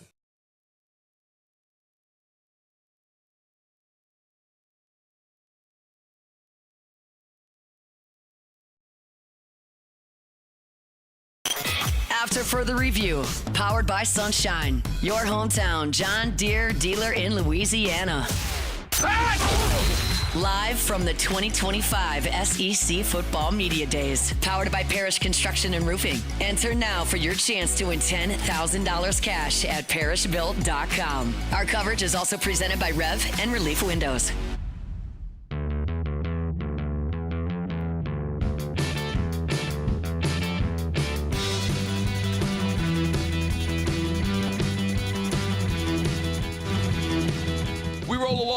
From Radio Row here, Digital Drive at SEC Football Media Days. Glad to have you hanging out with us here. Ben Portnoy stopping by with us, Sports Business Journal. You listen to the show, you watch the show, you know that I'm a nerd that often says I am fascinated with the business of sports because I believe if you want to be good and you want to win, you have to perfect that side and that component of this thing. So thank you for coming by. Good to see you. Anytime. This is great. What is, from your perspective, what is interesting here this week? You think, I don't want to go there and write about that. No, it's a good question. I mean, I think anytime you can get a bunch of coaches, players, et cetera, coaches in particular, I think, on some of this stuff, what are their thoughts on whether it's, governance things or what should college football look like? How do you feel about the CFP and all the conversations about expanding and how did it go last year, right? Like, obviously, you've got a number of teams that were part of it last year and participants. I think that stuff's important because I think it speaks more broadly to the health of college football. What is this thing going to look like moving forward? Like we joked about it before, but I know a lot of people's eyes glaze over a little bit when they hear about the House settlement and things like that. But I do think coaches are the ones who are dealing with a lot of the ramifications of that. And I think, you're able to ask some of that and hear from them on what they have to think. And, certainly Greg Sankey has his hand is involved in a lot of these things. And I think it's important for folks here as reporters and also for the public to hear from him and where things stand on, myriad things going on in college sports right now. Yeah. When you write about the House settlement, which is super important and transformative, what do you think is the most significant component of that? What are we, 15 days into it? Most significant thing I think I've learned is that I should have gone to law school to understand all of this stuff. But despite playing, armchair lawyer over here. But, look, I think, it's a super base level thing. But, the fact that you have now essentially legalized the paying of athletes from schools is a huge shift. And I know everyone, kind of looks at it as they've been paying people under the table, whatever, hand a guy a bag or whatever. The fact that you have now codified essentially a way for schools to directly pay athletes in a way that is 180-degree difference from what it was for 100 years, really. Yeah. That's a huge, huge shift. And I think, is this thing perfect? Is all the, governance pieces that are coming out of this perfect? No. It's going to take time, right? You said it, right? We're 15 days into this. But I do think it opens the door to say, all right, here's square one. Here's 1A of what this is going to look like. Realistically, in 5-10 years, this is probably going to look very different. But this is at least a starting point. And I think when people get concerned about, what is college football going to look like? What is college sports going to look like? This is sort of the literal first step to whatever this is going to look like 5-10 years from now. Have you given any thought to what it looks like 5-10 years from now? That's a good question. I think, it's mixed. I think you talk to enough people, I think it's mixed reviews, but I think, if you told me that, I think there's a couple of things. I know a lot of people hear about super leagues and the idea of this, and hey, is this going to be an NFL-style thing where there's 35 teams playing high-major college football, and that's it? Oh, I would love that. Maybe I'm totally ignorant, and I think we've joked about this, but, I have a hard time seeing college football being that small, right? I think that college football at its best, and realistically, politically, is something that, when it has a little bit of a broader appeal, when it has a national scope, it is something that's important to, not even just the Southeastern Conference, but across the country. So to me, if you told me that, say, hey, 10 years from now, make up a number, 2035, that college football is going to be essentially what the Power Four is now, 65, give or take, teams playing high major college football. You've got some kind of collective bargaining agreement in place that, creates a little more something that's going to hold up against antitrust law and things like that. And that's essentially what high major college football looks like. Like, I could kind of believe that, because I think right now you look at it, it's a little bit, for lack of a better term, bloated. I think a lot of people would tell you that schools at the bottom end of the FBS are playing, essentially a different sport than a lot of schools that are playing at the highest levels of the ecosystem. And so if that's the case, like, how do you kind of trim the fat, I guess, for lack of a better term? Yeah. And also maintain what makes it special. And I think, like, that's where, when you say, like, hey, if you end up with somewhere around 65 teams, like, that feels like a good place to start. The revenue share component, like what you were talking about, obviously, like legalizing paying players. I'm interested so much in how revenues are going to change and budgets are going to change within athletic departments, because most operate at a loss. I mean, you know this. We've talked about this in my audience a lot. Most of like LSU last year lost $800,000. Like, LSU operated an $800,000 deficit. That's obviously not sustainable in an era where you have to generate or find $20 million in revenue to now pay your players. When you talk to these different school administrators about this conundrum of where do I find $20 million in my budget, what is the most consistent thing you hear? Yeah, it's amazing. You can't just shake the couch cushions and have $20 million fall out. It's incredible. I think the biggest thing is, and I use this example a lot, but I think it speaks a lot to what college sports is in right now. College sports for basically call it 85, 100 years was basically operating like your average sort of mom and pop business, whether that's whatever it is, making widgets, doesn't really matter what it is, right? Well, now college sports is operating at a scale and generating the revenues and the profits of a company like Coca-Cola, but they're still doing all the things that they did when it was still a mom and pop shop. And it's like, hey, those two things don't totally work, right? Yeah. And so I think that's sort of where we're at right now, where you have this sort of confluence of like the old way and the new way. And I think that for college athletic departments, right, like if you made $100 million, you spent $100 million. And like, if you're in a business, in any business, it doesn't really matter what it is, like you're not just trying to break even, like you're trying to make money, or you're not going to have pieces of your department that are losing money and only one department's going to make money, and that's just how it's going to work, right? Like, and so I don't say that of like, hey, they're going to cut sports or things like that. I think that's still to be determined. And I think they're going to cut sports. Yeah, and I think it's a real question though. But I do think that the thing that I hear from a lot of people is like college athletics hasn't necessarily looked to turn a profit. They've sort of, in a weird way, like almost stumbled into making a ton of money. Yes. Without actually making like conscious efforts to do it. But I do think there's simple things like, I think Tennessee's a really good example. Like, I was up in Knoxville a couple weeks ago and talking to Danny White, their AD there, and one of the things he talked about was the way that they did their ticketing system when he first got there. This is in 2021, so not that long ago, 4 years ago, was really outdated. And they basically had, you had someone sitting next to each other. One person was paying $500 a year for those tickets, and one person was paying $5,000 a year. There was no consistency. It was sort of a weird setup in the way that it's just a weird setup in how they had it set up, right? So they basically streamlined it all, sort of reseated everyone, which obviously is an undertaking, right? When you're displacing people who've been in the same seats for years and things like that, that's a large undertaking. Well, they ended up turning around, and they're now generating, I might have this number wrong if I can't remember it exactly right, but essentially they made an extra like $50 to $75 million just by rearranging how they were doing football and basketball season tickets. And that sounds like low-hanging fruit. I mean, it's big dollar numbers, but like there's stuff like that was for not exactly a simple fix, but sort of a simple fix for someone to come in and say, hey, why are we doing this the way we're doing it? And now they're making a lot more money, and their budget has quite literally doubled in Danny's 4 years at Tennessee. So it's stuff like that I think that when you have people who are thinking a little bit more revenue, more, where do we find money? Like that's what I think a lot of college sports needs to do. A couple more. Ben Portnoy with the Sports Business Journal. What about non-traditional revenue? Like I would consider ticketing traditional revenue. Mm-hmm. What are you seeing that schools are doing to generate non-traditional revenue to help with revenue share? That's a great question, and I think there's a bunch of different avenues for this. I think concerts is an easy one, right? Like Texas A&M had 100 and something thousand people for a George Strait concert a couple years ago. It generated, I think it was $5, $7, $8, $10 million for one night of work, basically, right? Like that's something I think that like and that was for the athletic department. For the athletic department. I mean, LSU had Garth Brooks a few years back in Tiger Stadium. They sold it out. I'm curious where I would need to check. I don't know where the revenue went. But, they're generating real money off those things, right?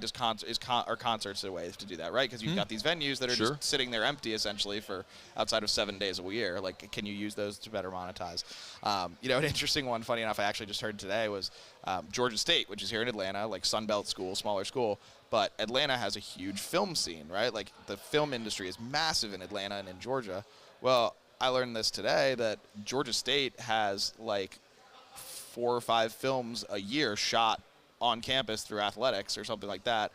Last year, they generated over $1 million in revenue just off having filmed movies, commercials, etc. Just as like taking over the stadium for 3 days, basically. Wow.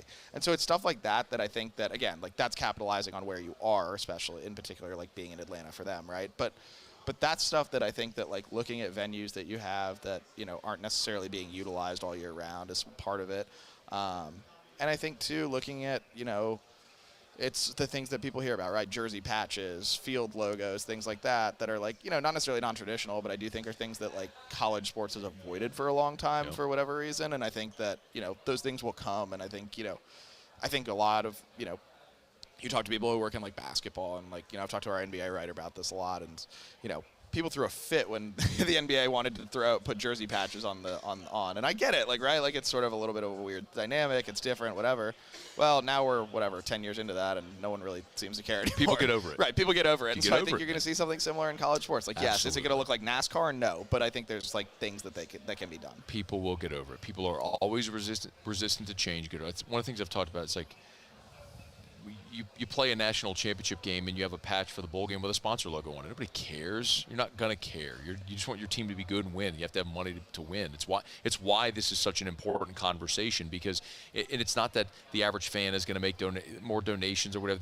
But it's just an understanding of why the system is working the way it is, so your team can win. I mean, that's what it all plays into. Ben Portnoy, Sports Business Journal. What 2 more days here? Is there anything in particular you're looking forward to the next 2 days? On the field or in your world? I think it's, I always say this, and I think that, Media Days is such a funny dynamic, right? Like, I think there's a lot of fans that see it as sort of like the unofficial kickoff to football. You get a lot of, it's sort of talking season, right? Yep. But I do think, like, for us, I think in the media, it's a really fun, I think selfishly, it's a really fun way to see everyone and see your friends from around the conference, right? Sure. Like, I always joke that it's like the first day of summer camp or the first day of school where you see all your buddies who you haven't seen in like 6 months. And so, selfishly, I'm excited to see a few friends and hang out and all that. But no, there should be some good storylines the next couple days. Lots of good people coming through, and should be some plenty. No shortage of things to talk about, to say the least. Who do you think wins the league? I'll get you a football question. Who? If you had to pick it today. If I'm picking it today, I'll take it. I'll take Texas. I think Texas should get this done. I think they're replacing a lot, but I think Arch Manning's going to be good enough to keep them stable, and I think they're still stocked. I just saw in my inbox updated odds for the national championship, and Texas is now the favorite to win the national championship. This is at least at one sports book. So you're not wrong in going with Texas, according to odds makers and others who like the Longhorns a lot. So, Ben, appreciate it, man. Thanks for stopping by. Anytime. This is great. Thanks. Okay, man. It is after further review. We'll knock out a quick break. When we come back, our buddy, speaking of Texas, our buddy Aaron Hogan, who covers the Longhorns for ESPN. Whoops, that was mine. For ESPN Austin, he'll be with us next here on AFR. AFR. Welcome to the Watermark at the Renaissance. Watermark, downtown, Renaissance, Southtown. Tell you all the time about Watermark Baton Rouge. Baton Rouge's premier hotel property. Voted by you the best hotel in the best of 225. And yes, if you have family coming in town or you want a staycation, go downtown. Experience Watermark Baton Rouge. The original high-rise building in downtown, the old Louisiana National Bank building, it's been converted now to Watermark Baton Rouge. So they've maintained so much of the beautiful historical significance of the building while upgrading with modern amenities. Great restaurants, both Milford's on 3rd, which is a more casual sort of sandwich shop, and then, of course, the Gregory right there in the lobby. Gorgeous dining experience if you want to check it out downtown at Watermark Baton Rouge. And if you've got an event coming up, remember Watermark Baton Rouge, a wedding reception, any type of awards, banquet, conferences, you can do it all downtown Baton Rouge at Watermark Baton Rouge. Football season's almost here. Remember, Watermark Baton Rouge. There it is, the extra mile, on the border of expected and extraordinary, for those willing to go further. like vans customized for work or play, with safety and tech to keep you connected. Supported by a 5-star sales, service, and finance team, and backed by the 1-star you know. So go the extra mile. It's never crowded, because so few have what it takes to go there. Mercedes-Benz Vans. At Luba Workers Comp, our journey began over 30 years ago with a simple belief.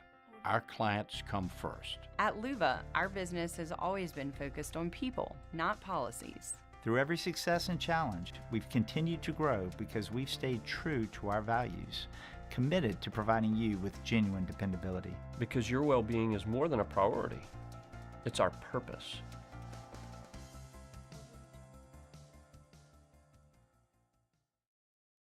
Flight by Yingling is raising the bar by crafting the next generation of light beer.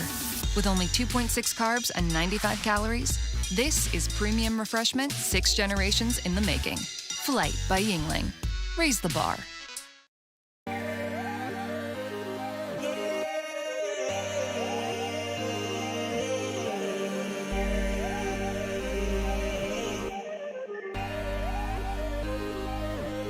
You gotta believe in a dream. Believe. You gotta believe in a dream. Believe. You gotta believe. My whole team on wild. Breck teamed up to reimagine your parks, and you imagined big. With your help, we went to work, creating 12 beautiful community parks across the parish. A family-sized water park, miles and miles of trails, and parks just for your dogs. There are more places to splash, to explore, to run wild, and even soar. You imagined, we delivered. Gold. Breck, your #1 park system in the nation. ED, low T, or simply seeking to optimize your health and performance? Goodwood Men's Sexual Wellness offers a range of discreet services to address your specific needs. We empower men to reclaim their health and confidence. Visit yourgoodwood.com. Looking for the ultimate game day experience? Come to the Queen Casino in Baton Rouge. Wall-to-wall TVs mean you'll see every touchdown in HD. Place your bets and feel the thrill of every play with our DraftKings Sportsbook. The Queen Casino, where every moment is a win.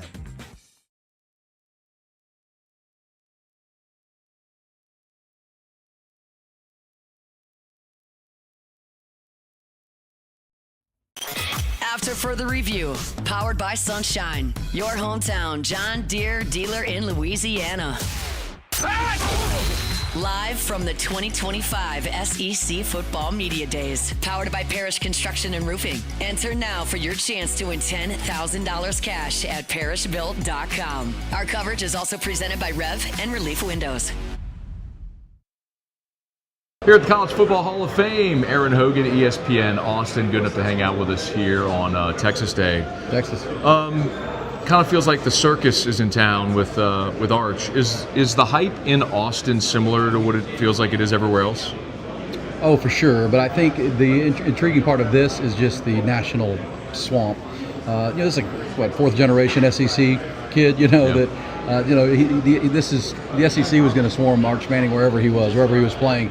He happens to be at Texas, and this is such a cool scene. And he's turned in. He's been such a really fun player to cover so far. He's Sark would just say, I've said many times, if you don't look at the name on his back, you just think he's another guy. Which that's credit to the man. He's credit to Cooper that he's just a normal kid. We just talked on our show to Michael Taft, the All-American safety who has known.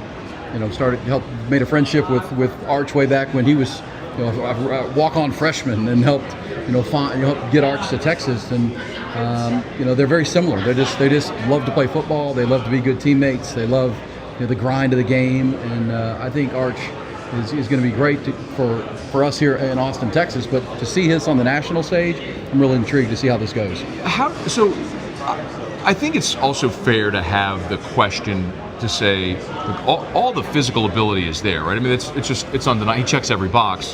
What he doesn't have is the experience. So, what is fair and realistic for a first-time, full-time starter, even a guy that's been in the program now for his 3rd year? I've made the comparison on our show that he needs to be what Jalen Hurts was for the Eagles last year. And that was about 200 yards a game through the air, about 50 yards a game on the ground, score touchdowns with his legs and his arm, and not turn the football over. I think with this Texas team, and I think Sark has already alluded to it a lot and leaned into it, the defense is going to be their strength. They have a chance to be one of those defenses.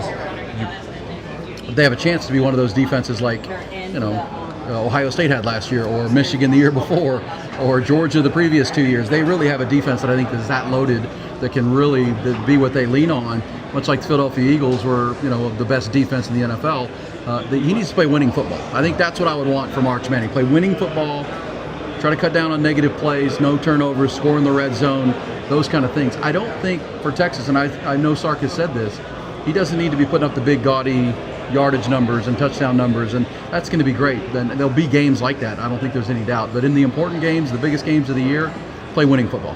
Aaron Hogan, ESPN Austin. What if they lose week 1 at Ohio State? The sky will not be falling. I think they'll be. It really depends on how it goes. If it's a competitive game that they lose, it's not going to be panic in Austin. They know, everybody saw it last year, you can lose a game or two and still make the playoff. And they know they have 4 new starters on the offensive line. They have a new quarterback. They've got new weapons to throw to. But at the same time, the one thing that there is continuity there for Arch and company, because that's mostly the second team from a year ago, and that's who was working together, against the first team last year. That's a good point. So there is some continuity, but no, there won't be panic. Now this Texas fan base is pretty spoiled. They've gone into Michigan and Alabama in September the last 2 years and got a win, so they expect to go up there and win. They feel like they can go in there and beat Ohio State and get revenge for January 10th, but we'll see it. But no panic. They'll know the biggest games are still to come. Well, you mentioned 4 offensive linemen gone. One of them, of course, is Kelvin Banks now with the New Orleans Saints. I'll ask you about him in just a second. Yeah. But is it fair to say that offensive line is the biggest question either side of the ball going into this year? Yeah, it is. Well, tight end would be, but they got the Cal transfer, Jack Endries. They when the offseason began, there was no clue who was going to replace Gunnar Helm, who would replace Jatavion Sanders the year before. But Jack Endries came in. So I would say yes, but I think when you talk to Kyle Flood, the offensive line coach, he's very confident, because this is not like they're rushing new guys on the field. It's kind of like Arch. They've been in the program. They played a lot of football together. Trevor Gooseby has a chance to be a first-round draft pick type offensive tackle. Matt, there was one of the sites reported that Trevor Gooseby, who's 6'7", 300 pounds, 310 pounds, was clocked running 21 miles an hour this year. His brother is a 5-star basketball recruit that's going to go somewhere big, Duke or Texas or somewhere. So he's a very athletic left tackle who can do windmill dunks and things. And so he's a freak at left tackle. Put him on kickoff coverage, man. Yeah, they might. Let him run downfield. That's too big to be running that fast. But so he's super athletic. They think you're going to lose with Kelvin Banks being out, but same time, Trevor Gooseby got to play last year when Cam Williams and Trevor and Kelvin were hurt. Interior line, DJ Campbell's played a lot of football. He's a 5th-year player. The center that they're going to have has been, waiting behind Jake Majors, but he's been there 3 years in the program. Same with the guard. There are some that think it could actually be a more physical offensive line. They're just bigger. Sark began recruiting the big humans when he got here. And some of the guys who were on the line a year ago that had played so much, Jake Majors and Hayden Connor, they weren't the biggest guys, so they could get pushed around by the Georges of the world, I think. I think they want to be bigger and sturdier, even more athletic up front. So it is the biggest question, but I think it has a good chance to be a strength of the team. What about defense? What do they have to answer on that side of the ball? Well, again, the portal, the year of the portal, they added 5 defensive tackles. Wow. 3 in the early window right before the Cotton Bowl. Kid from Purdue, Cole Brevard, a kid Travis Shaw from North Carolina, and one other. And then they, in the spring portal, added Murad Watson from Syracuse, who was a big get for them. And then one other, they're a kid from Maryland. So they've added 5 defensive tackles, which is where they were going to have to, because they're good everywhere else. Defensive tackle was going to be a question mark. Could they fill those gaps? Because again, they're rolling in Alfred Collins, and those guys are off to the NFL now. So if they can be sturdy against the run, hold up, they have plenty of edge players. Colin Simmons is elite. Trey Moore is elite pass rusher on the other side. They also brought in the Arkansas transfer Brad Spence, who's another really quality pass rusher. Anthony Hill, of course. And then the secondary has a chance to be special with Michael Taft's return and Manny Muhammad, and just a lot of good athletes in the back end. So the biggest question mark is going to be, can they be better this year than they were last year? It's going to be about those 5 transfers coming in and making sure they don't get pushed around, because Texas, for the first year in the SEC, was strong enough on the line of scrimmage. over under 2.5 more people walking right in front of the camera as we do this interview? Probably. I'm going to go under but we'll see. We'll see. I got a couple more for you. Let me ask you about Sadir Mitchell, who's going from Texas to LSU. Talk about a giant human. I think they got him listed at like 350. Dog, that dude ain't 350. He is massive. I know he didn't play much at Texas, but what's a realistic expectation?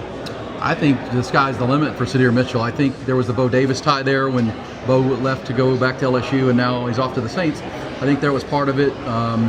He maybe didn't click with the new defensive line coach when that went down, but I think as you said, he's massive. He fills out the uniform. He's exactly the type of trench player you need in the Southeastern Conference. He's a tough kid out of Bergen Catholic in New Jersey. I think he can be really a good player, and Bo Davis not there to coach him now, but I think they're going to be just fine with Sadir. The schedule is something I always look at whenever I'm doing a preseason prediction. It's who has the fewest amount of questions against the most manageable schedule. Yeah. Texas has a big question in Arch, who's a big talent, high ceiling, so but few questions it seems like on the roster. The schedule also seems manageable. As you evaluate that 12-game slate, what are the points on the schedule that are most notable? Well, in Austin, maybe a better way to ask it might. Well, you can fit, but where's the toughest part of that schedule? There are two. The Ohio State game, that's itself. It's a standalone entity that they have all summer to prepare for, but so does Ohio State. Then they get 3 cupcakes, right? They have 3 straight games, at home. Sam Houston being the third of them, and then they're going to have a bye week. That's one. Then they'll have a bye week. So they got 4 games in the books. Then coming out of that first bye week, they're going to play Florida in Gainesville and then Oklahoma in Dallas. So that, to me, I look at that, and then Kentucky and Lexington right after that. Quirk of the schedule, Matt, for Texas is they play Sam Houston, the Bearcats, on September 20th.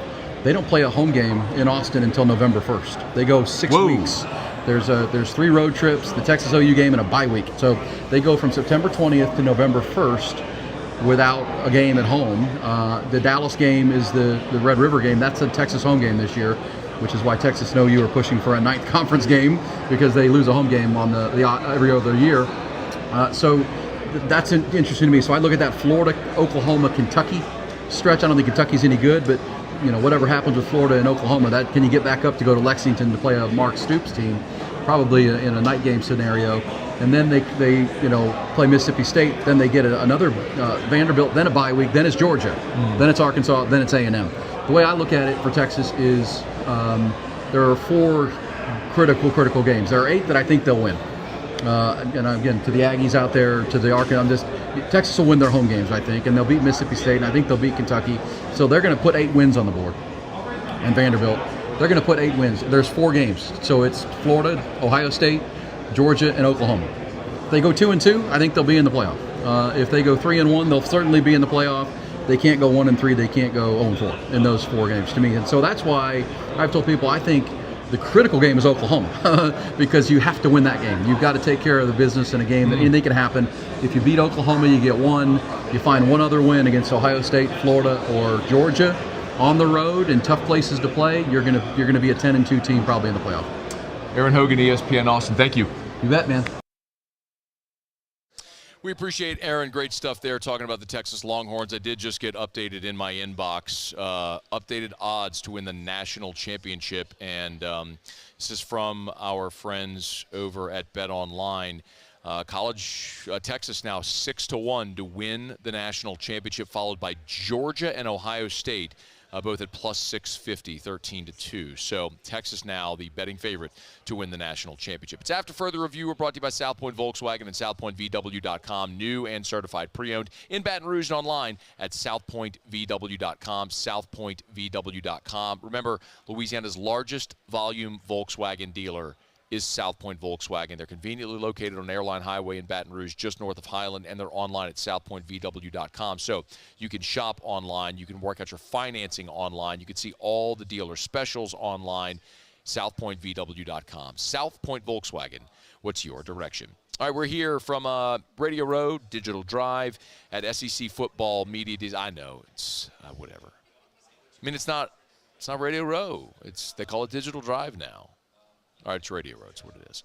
We'll knock out our final break here of hour number 2. Come back to wrap up hour number 2. And Jay Phillips, our buddy from Columbia, South Carolina, is going to join us in about 14 minutes from right now. We didn't get a chance to catch up with him about the Gamecocks yesterday. Such a heavy LSU day, so we'll do that mostly because LSU does play the South Carolina Gamecocks this year, so we'll make sure we check in on all the LSU's opponents. So we'll do that as we continue here on AFR.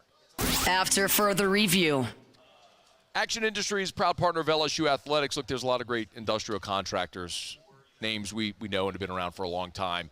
And some of them are awesome mega contractors. But sometimes maybe you have that 100-person job and you hire one of the mega contractors and you don't feel like you're getting their best.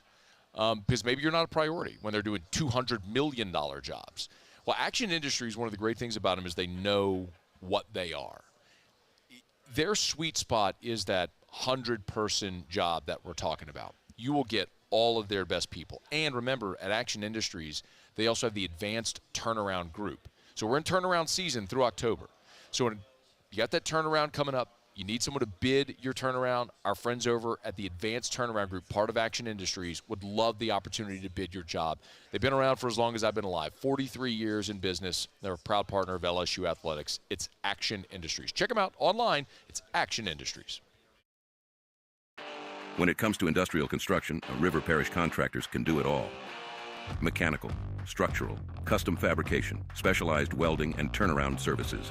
Strategically located in between Baton Rouge and New Orleans, we have the local team with the experience and commitment to safety to manage the most complex industrial projects. Period.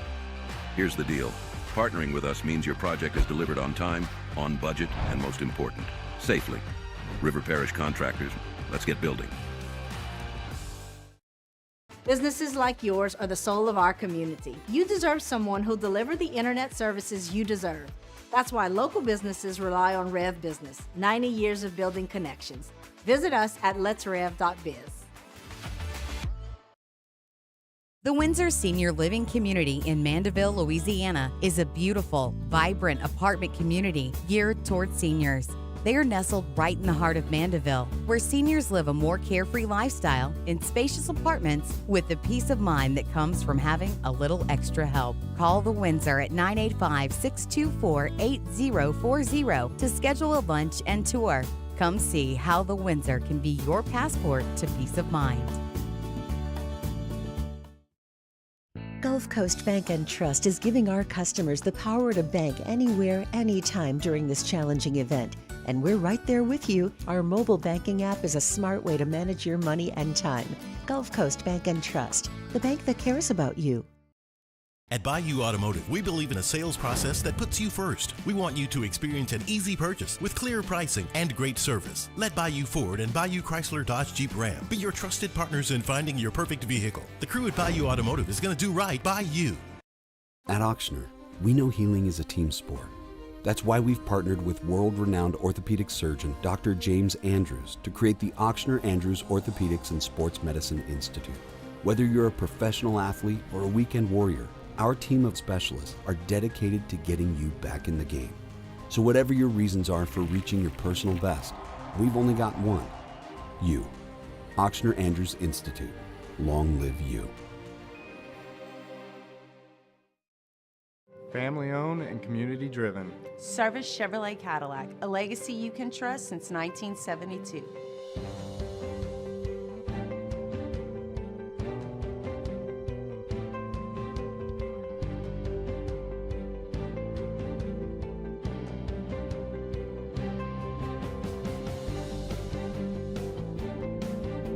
Service Chevrolet Cadillac, our family serving your family. For over 50 years.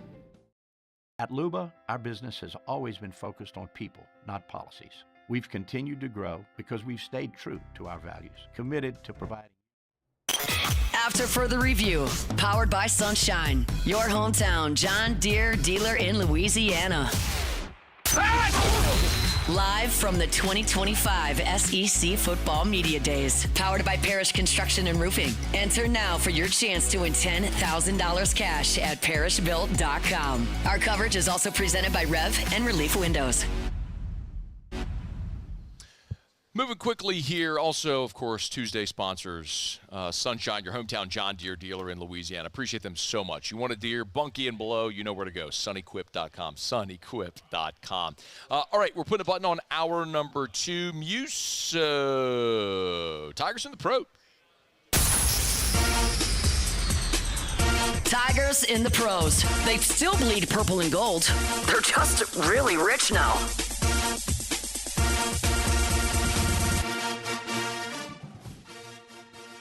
All right, Major League Baseball All-Star Game tonight, which means Paul Skeens is on the bump. He'll start for the National League squad.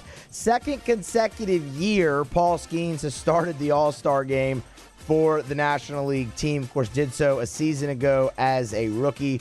Will do so again here tonight. It's been a phenomenal season for Paul Skeens, not from a win standpoint, obviously, because the Pittsburgh Pirates are horrible, but from just a standpoint of stuff, Paul Skeens has been incredible. A sub-2 ERA, 2.01 ERA from Paul Skeens so far on the season, and 131 strikeouts in 121 innings pitched. He'll probably go an inning, and we'll see where it goes from there. Of course, Alex Bregman on the American League All-Star team squad from LSU as well. WNBA action a night ago. Angel Reese records yet another double-double. This one 22 points and 10 rebounds.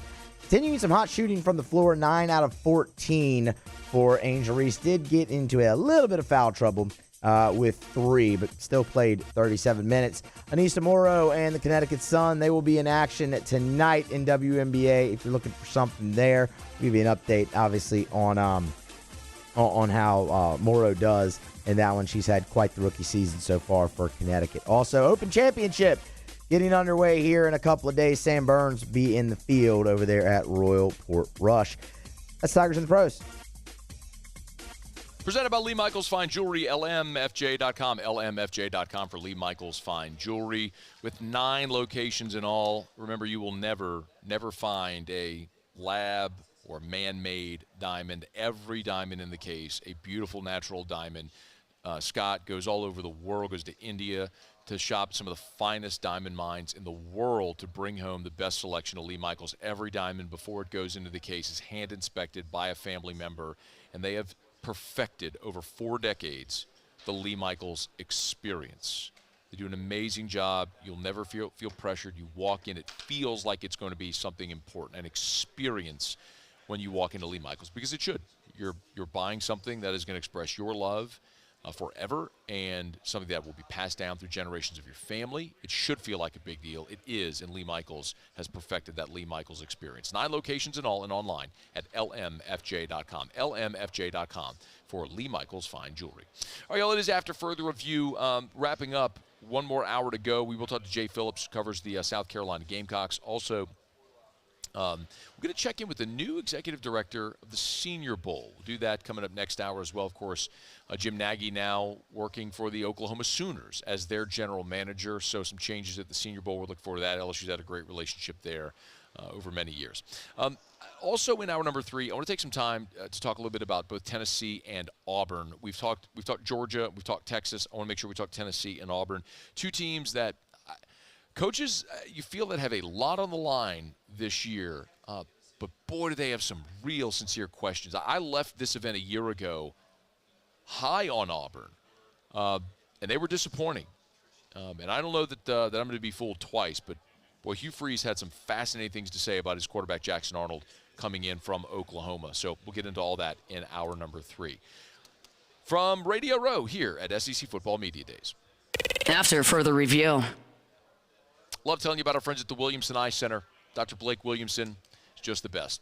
You know, whenever I packed to come here this week, what I didn't pack were an extra pair of contact lens, contact cases, contact solution, the prescription glasses that were probably 5 prescriptions, not good and old, that didn't really work for me anymore, but I never went to go upgrade the prescription because they just wore them at night. But then if I had to drive at night, it was problematic because I couldn't see real well. Anyway, all that to say, I had LASIK 7 years ago, and it's one of the best decisions I've ever made. If you ask someone who's had LASIK, they will tell you the same thing. Best money ever spent. Should have done it years before. And I'm telling you right now, let this be the kick in the tail for you to call the Williamson Eye Center to go for that consultation. 924-2020, 924-2020. Call them right now, 924-2020, or log on to williamsoneye.com. That's Williamson, EYE.com. There it is, the extra mile, on the border of expected and extraordinary for those willing to go further, like vans customized for work or play, with safety and tech to keep you connected. Supported by a 5-star sales, service, and finance team, and backed by the 1-star you know. So go the extra mile. It's never crowded, because so few have what it takes to go there. Mercedes-Benz Vans. At Luba Workers' Comp, our journey began over 30 years ago with a simple belief. Our clients come first. At Luba, our business has always been focused on people, not policies. Through every success and challenge, we've continued to grow because we've stayed true to our values, committed to providing you with genuine dependability. Because your well-being is more than a priority. It's our purpose.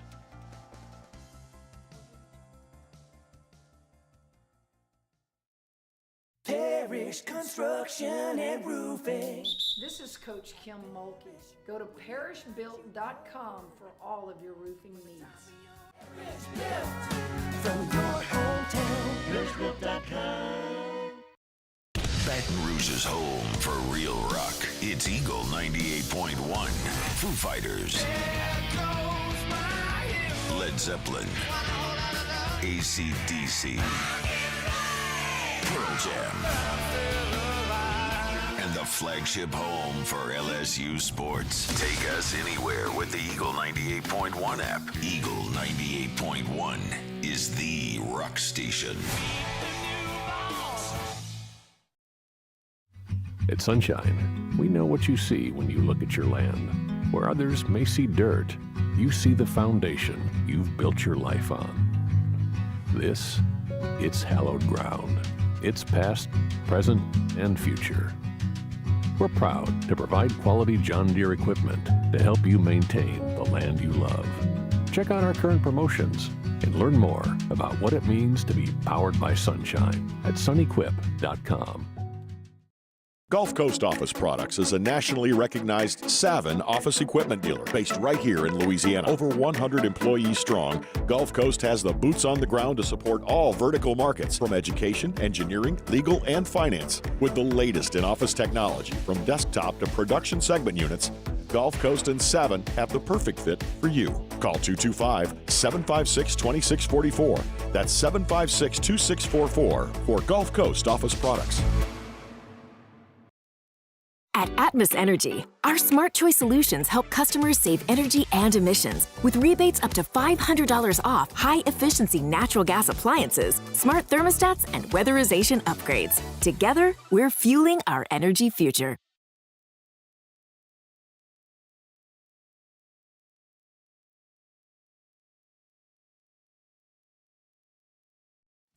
Is SportsCenter. I'm Doug Brown. ESPN has learned Jets cornerback Sauce Gardner will become the highest paid corner in league history. He'll get a 4-year extension worth $120 million.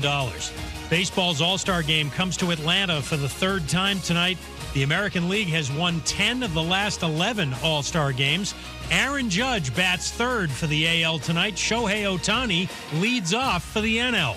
ESPN's Jeff Passan. Baseball right now, in Shohei Ohtani and Aaron Judge, have, I think, the two biggest stars of the last 25 years. Yeah. Like, these are real, transcendent, across all sports, names that people know, who do things that people can really, like, look at and say, hey, that's impressive. Jeff Passan on the Pat McAfee Show. Coverage of the All-Star Game starts at 7 Eastern right here on ESPN Radio. Louisiana Tech makes it official. They'll move to the Sun Belt Conference by the summer of 2027. WNBA players will sit down with league officials for a negotiating session later this week, heading into their All-Star weekend.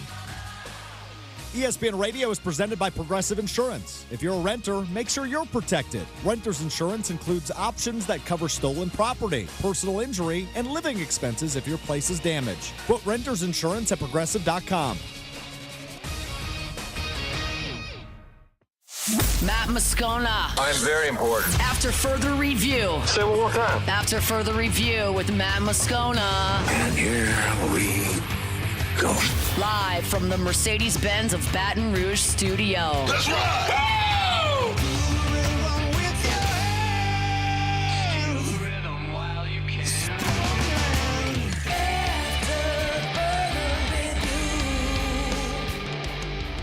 Hour 3, off we go. Welcome aboard. Glad you're with us. It is AFR. We're powered by Sunshine, your hometown John Deere dealer in Louisiana, and glad to have you hanging out with us here. It is day 2 here from SEC Football Media Days. South Carolina was on day 1, but we're such a heavy LSU day, we missed talking about the Gamecocks. And I want to make sure we did that because the Tigers and the Gamecocks do play in Baton Rouge in September this year. Jay Phillips does radio up there in Columbia. He's good enough to join us here for a couple of minutes. How are you, dude? I'm well, sir. How are you? I'm doing really well. The day after LSU goes is always easier. Well, Gamecocks went yesterday, too, so believe me, I was in your boat. It's real quick, I want to make sure that's me. Okay. Yeah, let me turn you up. Okay. So, there is we that go. better? Yeah, and I'm still crossing wires. Whatever. Maybe by the end of day 2, my brain is a little fried. I asked that of my producer. I was like, what day is it today? Yeah. Yesterday was really busy. Yeah, you just finished your show, and now you're coming to do radio with us live. So thank you for that. I do sincerely appreciate it. The conversation at the end of the year last year about Carolina was whether or not they deserved to be in the playoff despite being 9-3. Did you think they should have been, by the way? I was torn in the sense that let's put it this way. Let's take the last 3 out, if you will. All right, that was in whatever order: South Carolina, Alabama, Mississippi. All right, what does South Carolina have in common with Alabama, Mississippi? They lost to them. They lost, yeah. Yeah. So you lost head-to-head. In that respect alone, it made it more difficult. If you were going to put one in, I might have said Alabama over SMU. We've joked before, did somebody from Bristol or Burbank call the committee and go, wait a minute, you're putting Southern Methodist in instead of Alabama? What are we? Y'all know what we're trying to do here, right? It's not going to be great for ratings. In that respect, but I do think, Coach Beamer, to your point, listen, I think that Carolina fans really believed that win in Clemson was going to be enough from a schedule strength standpoint for whatever metrics are used, because you kind of figured that there might be a 3-loss team in there. And as it worked out, it just didn't quite happen for the Gamecocks. So if I'm perfectly honest with you, no, I don't believe they should have been in, but it's not because I don't think they had a great year or that Clemson win wasn't big, Matt. But again, if you're looking at the teams they were going up against, you didn't beat them, even if you didn't have a bad loss. LSU loss was not a bad loss. Alabama in Tuscaloosa is not a bad loss. And Mississippi just curb stomped you in Columbia because you didn't show up that day. But Mississippi did have a bad loss at home to Kentucky. Alabama had 2 bad losses. But, so you see my point. So, yes, and head-to-head has to matter, of course. I agree with you. That's why we need an expanded playoff. Have an actual true playoff, and then all these teams get to go in, and you're not just putting 11-1 Indiana in because they were 11-1. You actually get to go play. By the way, can I say real quick, have you seen Indiana's news today? No, I haven't. Indiana today bought out their home and home with Virginia, and they replaced them with like Austin P and like Indiana State or something, man. I mean, that's just cowardly. I'm sorry. I know we want to talk about that, but I was like, come on, Indiana. It's Virginia. I understand what they're doing. I mean, they're trying to go 11 just want to win. And get back into the playoff because the committee has shown them this is your path. And so you're dissuading teams like LSU and Clemson from playing a marquee opener. Why would you play that game if you're going to be penalized for it, potentially playing in the league? And that's why I think that's what Greg Sankey and a lot of people are saying is we can't have these marquee games be something that penalizes teams. This is what we want. This is what we need. Don't let it hurt us. And I think others are like, well, you got to go win the game. Well, okay. But, I mean, if you're canceling on Virginia? I know, man. Come on, man. So, when I look at Carolina, they're obviously losing everything on the defensive line.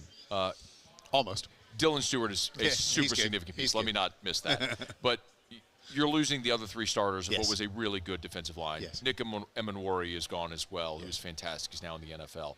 Like, What's a realistic expectation for that defense with so many new pieces? That's a great question, and I think they've had so much depth on that defensive line. Last year, we kind of joked that it was a hockey line. They could just kind of shift them in and out. They really did have about 8 guys up there that they stayed fresh, and I think that was one of the main reasons that the Gamecocks were as good as they were. I think a guy like Stewart, even as an early in his tenure last year as a freshman, was getting doubled a lot. And it allowed Kyle Kennard to thrive in a way that ultimately, Kyle won the Nagurski Award, that's a big deal. This year. He was awesome. LSU saw it up close in person. Yeah. And a couple of things for Kyle in that game, right? Good and bad for the Gamecocks. Yeah. But I think that Dylan Stewart, I would say this, double him at your own peril in the sense that the way they have developed that talent and depth up front, you still got a lot of guys like Nick Barrett, who was here yesterday, decided to redshirt last year because he was like, you know what? I know I can play, but maybe I'm not going to get as many minutes as a senior. If I redshirt, I'll get more minutes as a redshirt senior. I think Goodwine coming over from Alabama a couple of years ago, he's bided his time. And what was there that Alabama saw in him that didn't work out? And what can Carolina get out of him? JT Gear, I think, is a guy who's going to be better than you think. So they've got some depth. Now, will it be as productive? Probably not. But let's see how much more Dylan Stewart developed. He's the best edge guy at Carolina since Clowney. That's saying a lot, obviously. But even sometimes when JD would get double teamed, Matt, you remember that? He'd still beat you. Can Stewart do the same things and allow other guys to thrive next to him? We'll find out. Yeah. The another thing that would obviously compensate would be a really productive offense. Yep. So I think everyone is talking about Lenore Sellers. The really interesting thing for me about Sellers, Jay, is everybody can see the physical ability, and he made some magnificent plays down the stretch of that season a year ago. I also watched him really struggle at times to throw the football accurately. There were times he made beautiful passes. I'm just curious if there's a reason to believe, or anything that you've seen or the coaches and staff talked about, that he will have developed more consistency in the pass game. Because the number, I saw this, I shared it with the audience yesterday with Sellers. It was stunning. In his first 5 games, he threw 4 touchdowns and 4 interceptions. In the final 7, it was 14 touchdowns and 3 picks, and the Gamecocks went 6-1 in that stretch. Very clearly, it's a very obvious statement, but their success is tied to his ability to grow on that. And I really think his sort of line of demarcation was actually the loss in Tuscaloosa. He played really well in that first half against LSU, remember, and then he got hurt. The game's very different if he doesn't get hurt. Yeah, I think so too. But they didn't rush him back or anything, but he did not have a good game against Mississippi. And I think some early decisions in that game really just took the Gamecocks out of it, took the wind out of the sails of the crowd, and they just never got it back. I'm not making excuses, just saying that's how I looked at it. But I thought he played well. Now, listen, he had a bad turnover at Alabama, a fumble, not a pick, but a fumble. And he missed, to your point about accuracy. Gamecocks had a chance to tie the game with a 2-pointer, and he kind of sailed it, I don't want to say, into row J, but, but he just, it was a bad play. And he wants those kind of things back. But after that, they won 6 straight. He led a game-winning drive with nice balls through the air against Missouri. Even the Clemson winning play was a run, but it was 3rd and long, Matt, and Clemson had it covered. But you can see, and we talked with Shane about this the week after the game on our show, he went through his progressions. So the point I'm making to you is there was a quarterback who knew, I'm here to pass the ball on 3rd and long. And he went through them, and Clemson had it covered. And so, bang, I'm going to go. So, and you had those numbers. There were some things that he and Dow Loggins, who's now the head coach at Appalachian State, and Mike Shula, who's now his OC, were really working on. And I think after that Mississippi game, they really said, Lenore, look, you've put a lot of this together. And that Mississippi game really, I think, galvanized them. Again, they went the next week and lost in Tuscaloosa. 2-point loss. They played really well. And then they didn't lose again until the bowl game. And they had a chance to win that bowl game, too. Yeah. Jay Phillips is with us. Mike Shula, help me understand this. Okay. No, help me understand this. Mike Shula? He was available. He was in the area. Obviously, he and Shane kind of hooked up. He was brought in as an analyst, not as an assistant coach. Dow Loggins was both offensive coordinator and quarterbacks coach, and had done that for many years. And it's really Dowell who, I think, when he saw Lenore, it's like, hey, we can do something with this. But I think Shane knew that Dowell was going to try to revamp some things after a failed OC tenure with Marcus Satterfield. God bless Marcus, who's also been let go by his good friend Matt Rule. I think sometimes Marcus would just, and I'll get to your question. Marcus would just call a play. Didn't matter who was on the field. Just going to call a play. And it didn't work. And Shane, I remember Shane bold strategy, Cotton. Let's see if it pays off. Right, yeah. And like the second half of that final year with Spencer Rattler, it's like, hey, listen, man, you gotta know who's out there. Anyway, that didn't work out.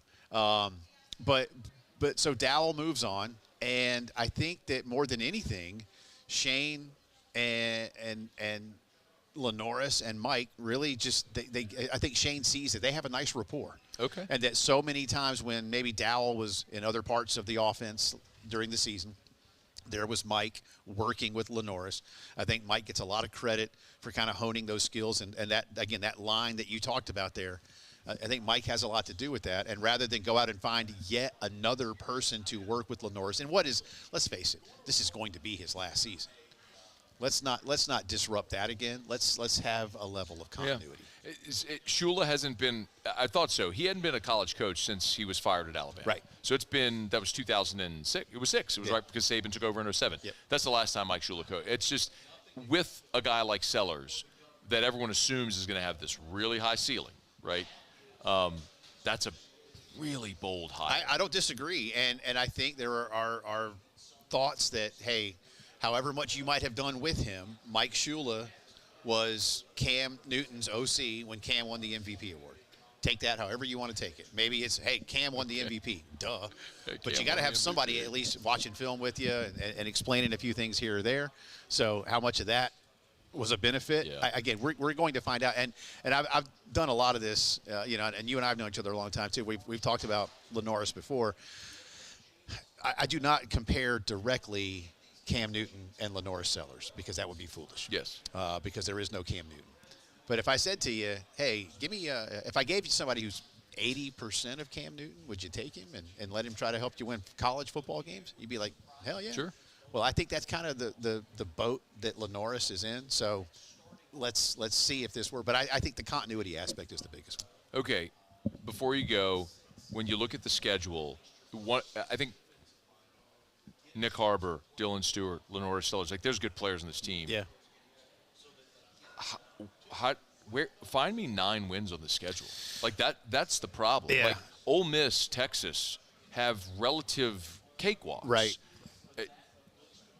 South Carolina's got in this stretch at LSU, Oklahoma, Bama, at Ole Miss, at Texas A&M, Coastal Carolina, Clemson. I'm like, who put this together? Yeah. Oh, my God. Those first – let's go to the first 5 where I think if you're going to have another 9-win season, you better be 5-0. Yes. All right, and that includes a game in Columbia, Missouri, and Eli has, by and large, had South Carolina's number. Yes. And last year was a barn burner. It was a great game. But you better be 5-0. At worst, you better be 4-1. You're going to need to hold serve at home against Oklahoma and Alabama. I know that sounds crazy for South Carolina because I do not see a win in Baton Rouge. I do not see a win this year in College Station. I think the Ole Miss game could be a toss-up kind of game. I know that sounds crazy looking at last year's score, but I do not think that score is completely representative. Ole Miss is a dramatically different team. I hate that it's in Oxford. I'm sorry. But, no, it is. That's the thing. I like Carolina's roster this year better than Ole Miss. I think thought I do too. Ole Miss was my pick to win the SEC last year. So I loved Ole Miss last year, and they threw up on themselves 3 times. So I think that could be kind of a toss-up game. Clemson, who South Carolina beat in Clemson last year, will come to Columbia. I think it's a better team, and by then, I don't know if Clemson's going to lose a game in conference. So Clemson might be undefeated right there. Clemson could be playing for something even bigger, you know, in terms of seeding in the college football playoff. But I think South Carolina can beat them because they've shown they can, and Shane's beaten Clemson 2 out of 4 years. Interesting enough, Matt, both in Clemson. Take that as you will. So I think those 9 wins are there. But there's only a couple of games that I might consider as toss-up games. But, again, the one that scares me the most, and it's not because I'm talking to you and to your audience, the one that should scare every Carolina fan the most is having to go to Death Valley. It's the toughest road game no doubt that's on the schedule. So and I think a lot is going to be learned. Not everything, but can LSU go to Clemson and win? And what is that kind of Carolina sees both of those teams, so the Gamecocks will be very interested in that ball game. Yeah, my audience isn't happy with me. I've said all week and for weeks. I'm not going to pick LSU to win that game at Clemson. Well, you wouldn't be crazy to. LSU's going to be a more talented team, but boy, Clemson's pretty good, man. So is LSU. Be a fun game. Yeah, I think it will. And it shouldn't cost either. But I think there could be 9 for point, Carolina. I think there can be. It shouldn't cost either team an opportunity Should to not. play. We want to see these games go play. And I'm glad they didn't cancel it. Yes. How about Wake Forest buying out the Ole Miss game? Right. But again, Indiana bought out Virginia. What are we doing? What are we doing? It's Virginia. If it was men's basketball 10 years ago, okay. Yeah. And if it's soccer, okay. We got to see these games in football. It's football. It's Virginia. Indiana, you were handed a gift. You get a Power 5 team, and you don't. It's Virginia, man. What are we doing? Come on. I got to go to break. Thank you. Yeah, buddy. That's Always Jay fun. Phillips. It's After Further Review. We'll roll on here from Digital Drive in Atlanta, Georgia. AFR. We're brought to you by Darren James and Associates, brokered by LPT Realty. If you are thinking of selling your home, call the realtor that literally sells more homes than anyone. Call Darren James. Wall Street Journal's Real Trends list of the top 1% of realtors in America just came out. Darren James was number 17 in America on the transaction side. Think about that. And I love telling this story, but Darren had a client and said, man, you sell a lot of homes. And Darren said, well, the one that's most important to me is this one because it's what I'm sitting in right now. And it speaks to his work ethic, his commitment to his clients. It doesn't matter if it's a $50,000 house or a $50 million house. Darren knows the lifetime value of having you as a client will be more beneficial to him than one transaction. It's why he gives everything he has to all of his clients. So if you need to sell your home, you need Darren James. Agent225.com. That's agent225.com for Darren James. Think real estate, think Darren James. Family owned and community driven. Service Chevrolet Cadillac, a legacy you can trust since 1972.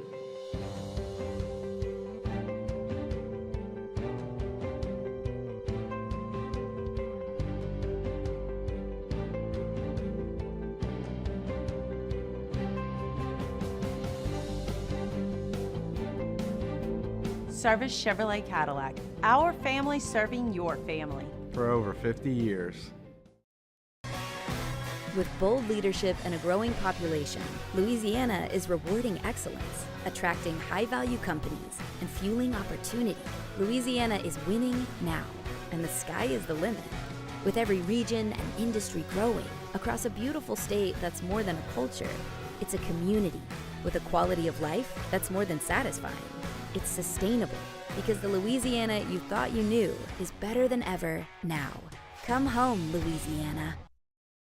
Gulf Coast Bank and Trust is giving our customers the power to bank anywhere, anytime during this challenging event. And we're right there with you. Our mobile banking app is a smart way to manage your money and time. Gulf Coast Bank and Trust, the bank that cares about you. Parish Construction and Roofing. This is Coach Kim Mulkey. Go to parishbuilt.com for all of your roofing needs. From your hometown, parishbuilt.com. Businesses like yours are the soul of our community. You deserve someone who'll deliver the internet services you deserve. That's why local businesses rely on Rev Business, 90 years of building connections. Visit us at letsrev.biz. It's not just a game, it's a religion. You've got your team colors, team swag, and now your very own website. LouisianaSports.net. Everything LSU, Saints, and Pelicans. Sports on demand. In-depth coverage by sports writing pros with continuously updated news. And with the LouisianaSports.net newsletter, you get pinged directly with top trending stories. Best of all, now and always, no paywall. It's free. LouisianaSports.net. Powered by 104.5 ESPN Baton Rouge. Your home for Louisiana sports. At Luba Workers' Comp, our journey began over 30 years ago with a simple belief. Our clients come first. At Luba, our business has always been focused on people, not policies. Through every success and challenge, we've continued to grow because we've stayed true to our values, committed to providing you with genuine dependability. Because your well-being is more than a priority. It's our purpose.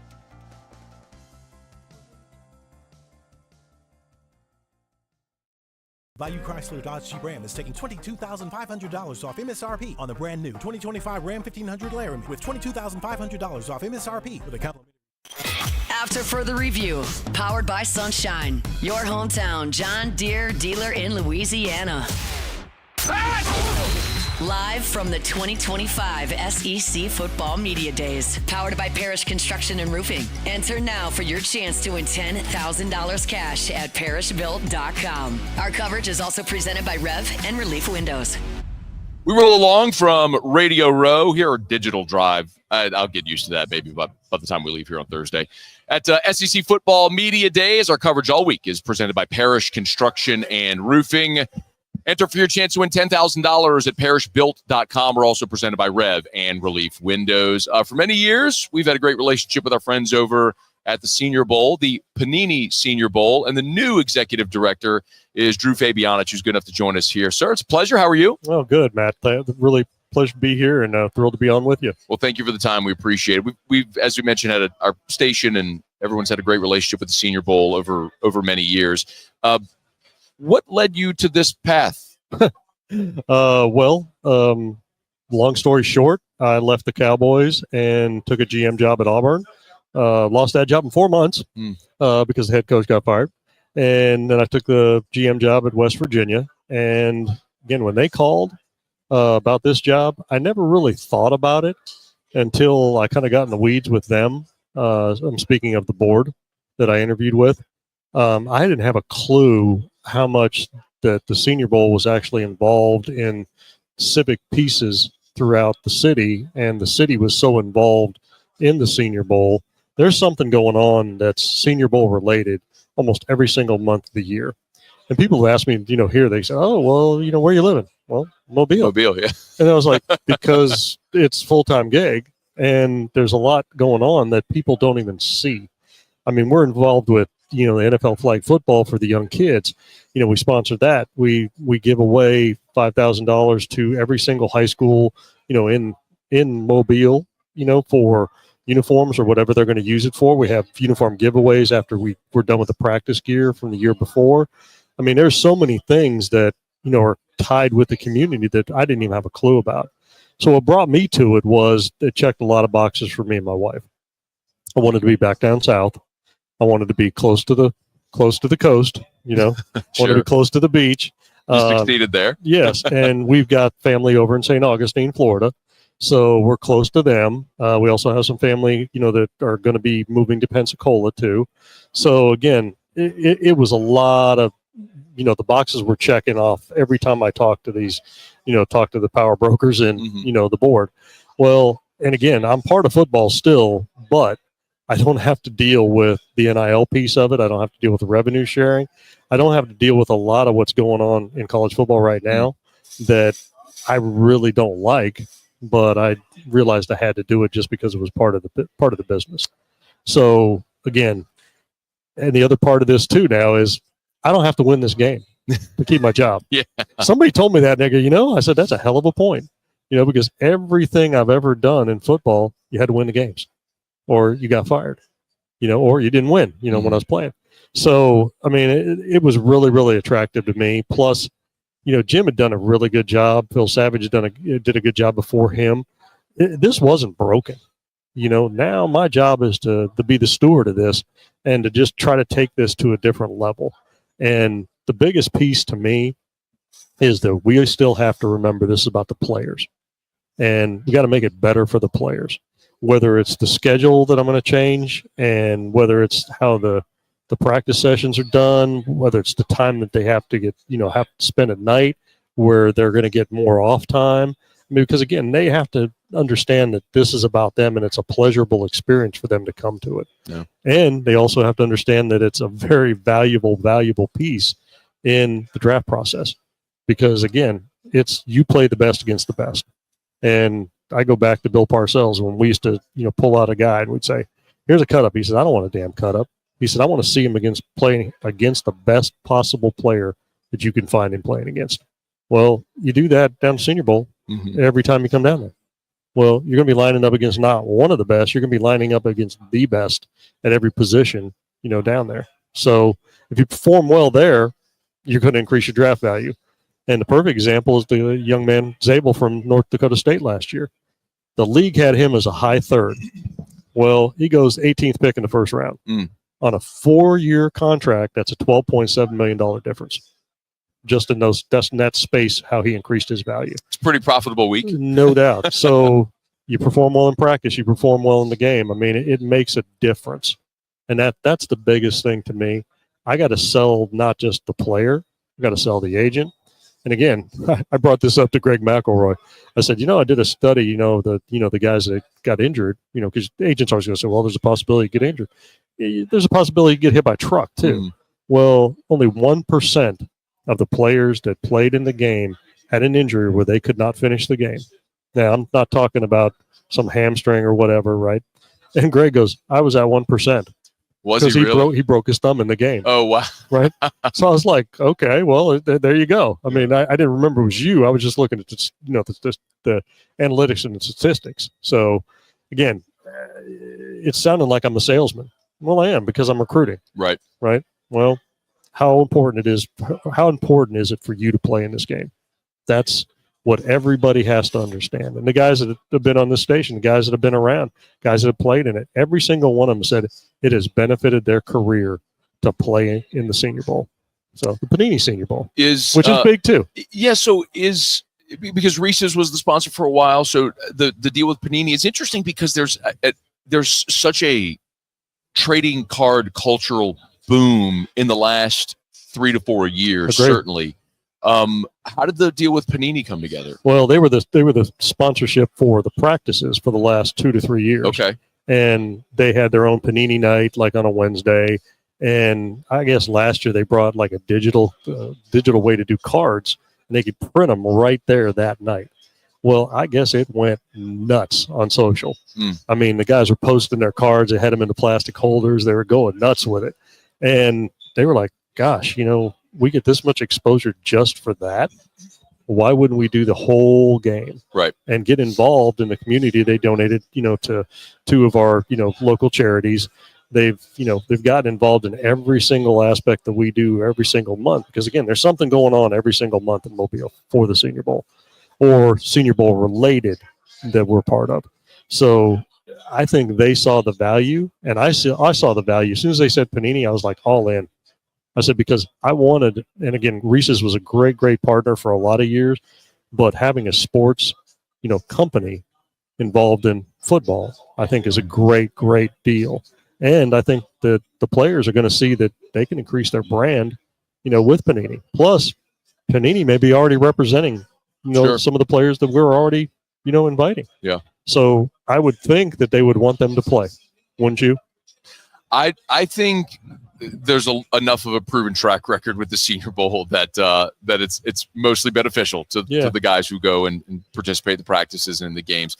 Drew Fabianich is with us here, executive director of the Senior Bowl. So let's get to a little bit of the brass tacks of the game this year and the week. How is recruitment going? And maybe when does that? You say you never stop recruiting, but how is that process going for this year? Well, I mean, I'm recruiting here, right? To be quite honest with you. Now we're putting out a different list in middle August. We've already evaluated what we want. Now, again, guys can play up into it. They can play up into an invite because not everybody has played enough or proven themselves enough to where I can say, hey, you're ready to go right now and you've only played 2 games. Well, I've got to see a little bit more proof. Plus, that evaluation process is ongoing throughout the year, but we're still going to put our primary list out in August. So we're ahead of it. And then as soon as this game's over with, and we start with the next class for the next group, this is no different than preparing for the draft for the NFL. None. We built it the same way. Jim built it the same way, where area scouts and scouting assistants are doing the groundwork. My director of football operations, Jack Gilmore, and myself, we're deciding on where the stacks are, and how, one player is better than the next disposition. And then we're put together the list to send out to the schools. And we're going to put it out on social, and it's going to be huge because it's a big change. And the practices and the week is also going to change. There's only going to be formal interviews on Monday night, and then the evenings are going to be free after a short presentation of whether it's Merrill Lynch or, whether it's Morgan Stanley or whatever, or it's NFLPA and then Panini. Those evenings the players are going to have time to get with their agents. They're going to have time to, recover. Well, everything's going to happen in the morning on the formal interviews. So I had to push practice back, about 45 minutes per. Well, here's where it got better for everybody in the community. The second practice, you're going to be able to take your kids to the second practice and see almost the whole thing. Cool. Because it's not going to end until 6. It used to end at 4:30. Well, we're doing that to actually help those people because not everybody can go to the game. But it also, those kids don't get many opportunities to see those guys up close and personal, and they're going to be able to, be pretty close to those guys right then. Sure. So there's a lot of things that I'm trying to do just to make it better for everybody. And trust me, Matt, I'm not going to make everybody happy. But if I can make 80% of the people happy with the experience, I'm good. But I want the players to say when they're done, I want them to go to those next guys, their old teammates, say, hell yes, I'll go again. I'll be doing it in a second, because I want them to be my salesman. Sure. What about the LSU guys? There were a couple here on Monday that I'm sure you'd like to lure into that game. And are draft eligible juniors? They have to graduate. So they have to graduate. So a junior can play as long as they've graduated. Okay. Yes, correct. Give me your thoughts, if you would, on this LSU crop of guys that that you like to see. There's more than 3, yeah. And I'm not going to go into names other than one because I've known him since he was 15 years old. I mean, I've known Garrett Nussmeier since he was 15. Well, that's because I worked with his dad with the Cowboys. Right. And Garrett's a great kid, and he's handled everything so well. And the other piece of this that I tried to tell these young men when I do a presentation for schools, why would you not stay somewhere and develop? And he is the perfect example of that. Sit back, learn, develop, grow, and then wait your turn, and then, be successful. Mm-hmm. Well, that's exactly what he's done. Nowadays, it's like, oh, I didn't get to play as a freshman, I'm leaving. In the day, there weren't a lot of freshmen that actually played because they're not prepared physically or mature. I mean, they're a little bit immature in their way they're processing, the way they're, acting like a professional. Are they? Probably not. Mm-hmm. So, again, I go back to Garrett because he's prepared and he understands exactly what his motivation is, and it was to get to the NFL. Well, stay somewhere and develop and become what you are. And again, the ones that were here, yes, good players. There's probably about 4 more that will be on the list, and I'd say that possibly anywhere from 6 to 7 would be in the game. That'd be outstanding. Yeah. I always love to see that gold helmet Yeah. At the Senior Bowl, the Panini Senior Bowl down in Mobile. Drew Fabianich, the executive director of the Senior Bowl. If you would, give me a Garrett or Doug Nussmeier story from 15-year-old Garrett there with the Cowboys. I was sitting, we were watching Garrett from up top because they had a 7 on in the back of the star, right, and on our practice fields, right. And I go, how's he doing, Doug? And we're watching. I goes, he's spinning pretty good, right? And he goes, yeah. He's like, he threw for like 7 touchdowns that day, for in that game, right? Yeah.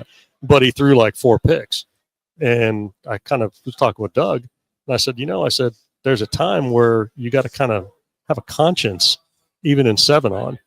Well, 7 on, these guys play so many games. It's like, oh yeah, hey, I throw 3 or 4 picks. Well, no big deal because I threw 7 or 8 touchdowns. Well, in a game, that's still not a good percentage, right? So I think that 7 on has actually probably influenced these guys to be probably a little too risky with the ball and a little bit too careless. And that was something that Doug and I had talked about then, and I don't know if that's changed a lot. I would say it probably has, because again, was he good manager of the game last year? Did he, protect the ball? I mean, yeah, he did. Now, will he still take a chance here and there? Yeah. Yeah, but most Qs will. Yeah. Right? I mean, so that's one of the ones I still remember. It's going to be a fascinating year. It is. We'll see with LSU, lots of hopes on the field in the fall, and hope to see a lot of them in Mobile as well there in February. It's our pleasure. Thanks for the time, sir. Thanks, Matt. Appreciate you, brother. We're brought to you by Our Lady of the Lake, championship health partner of LSU Athletics. Our Lady of the Lake, of course, the regional medical center right there off of Essen and Baton Rouge. But OLOL is just part of the Franciscan Missionaries of Our Lady Health System, a multi-state health system with hospitals and clinics serving tens of thousands of patients. It's Our Lady of the Lake, and yes, they offer championship-level health care to LSU athletes on the field, in the training rooms, but also the LSU students and our entire community.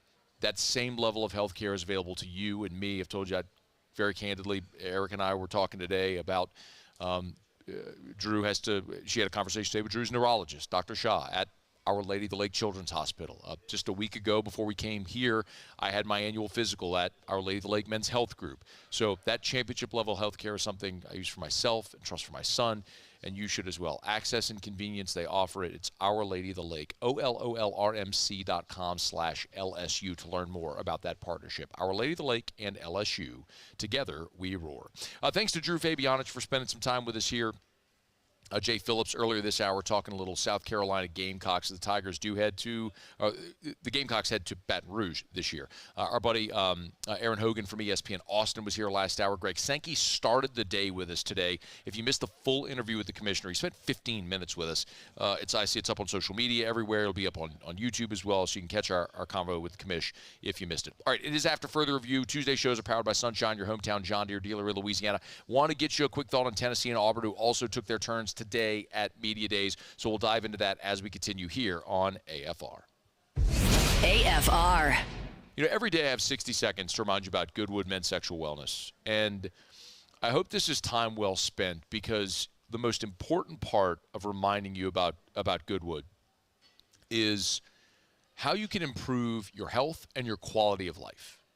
And how important is that? Listen, as we age, every single one of us, our bodies produce less of the hormones that contribute to how we feel. It doesn't matter who you are. It's true for me, for you, for everybody. A simple blood test can let you know if you're a candidate for hormone replacement therapy. And you can safely, affordably supplement to get to healthy levels. You want to have better waking energy. You want to sleep better at night. You want to have more motivation to get in the gym. When you get there, you can burn fat, build muscle, increase your libido, all of it. Also, healthy testosterone levels are coordinated or with heart health, with prostate health. You want to live a healthier, more vital life. Goodwood can help you do it. Visit yourgoodwood.com. That's yourgoodwood.com for Goodwood Men's Sexual Wellness. Value Chrysler Dodge Jeep Ram is taking $22,500 off MSRP on the brand new 2025 Ram 1500 Laramie with $22,500 off MSRP with a complimentary 7-year powertrain warranty that comes with all new Value Automotive vehicles. If you need sales or service, the crew at Value Automotive is going to do right by you. We typically think of stress as being bad for us. At Our Lady of the Lake and LSU, we are researching how certain types of stress, such as exercise, can be good for our immune health. By studying people under extreme stress, such as athletes, astronauts, service members, and first responders, we're learning how to improve the immune health of everyone. That's the power of research. That's the impact of champions. Together, we roar. These ice cubes could have been a thankless bed for an all-you-can-eat salad bar. But instead, they cradle and cool the crisp, refreshing Dos Equis. Nicely done, ice cubes. When it comes to industrial construction, River Parish Contractors can do it all. Mechanical, structural, custom fabrication, specialized welding, and turnaround services. Strategically located in between Baton Rouge and New Orleans, we have the local team with the experience and commitment to safety to manage the most complex industrial projects. Period. Here's the deal. Partnering with us means your project is delivered on time, on budget, and most important, safely. River Parish Contractors, let's get building. Flight by Yingling is raising the bar by crafting the next generation of light beer. With only 2.6 carbs and 95 calories, this is premium refreshment 6 generations in the making. Flight by Yingling. Raise the bar.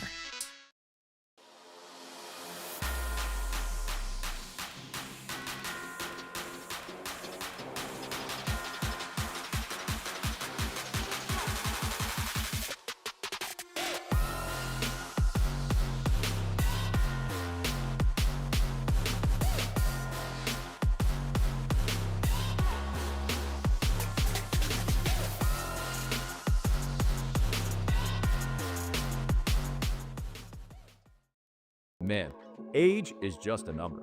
Don't let it dictate how you feel. Goodwood Men's Sexual Wellness has anti-aging services that can help you look and feel your best. Visit yourgoodwood.com and discover a renewed sense of vitality. Parish Construction and Roofing. This is Coach Kim Mulkey. Go to parishbuilt.com for all of your roofing needs. From your hometown, parishbuilt.com.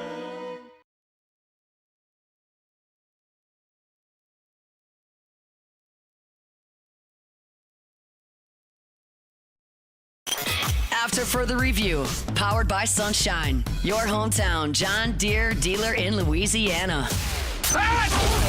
Live from the 2025 SEC Football Media Days, powered by Parish Construction and Roofing. Enter now for your chance to win $10,000 cash at parishbuilt.com. Our coverage is also presented by Rev and Relief Windows.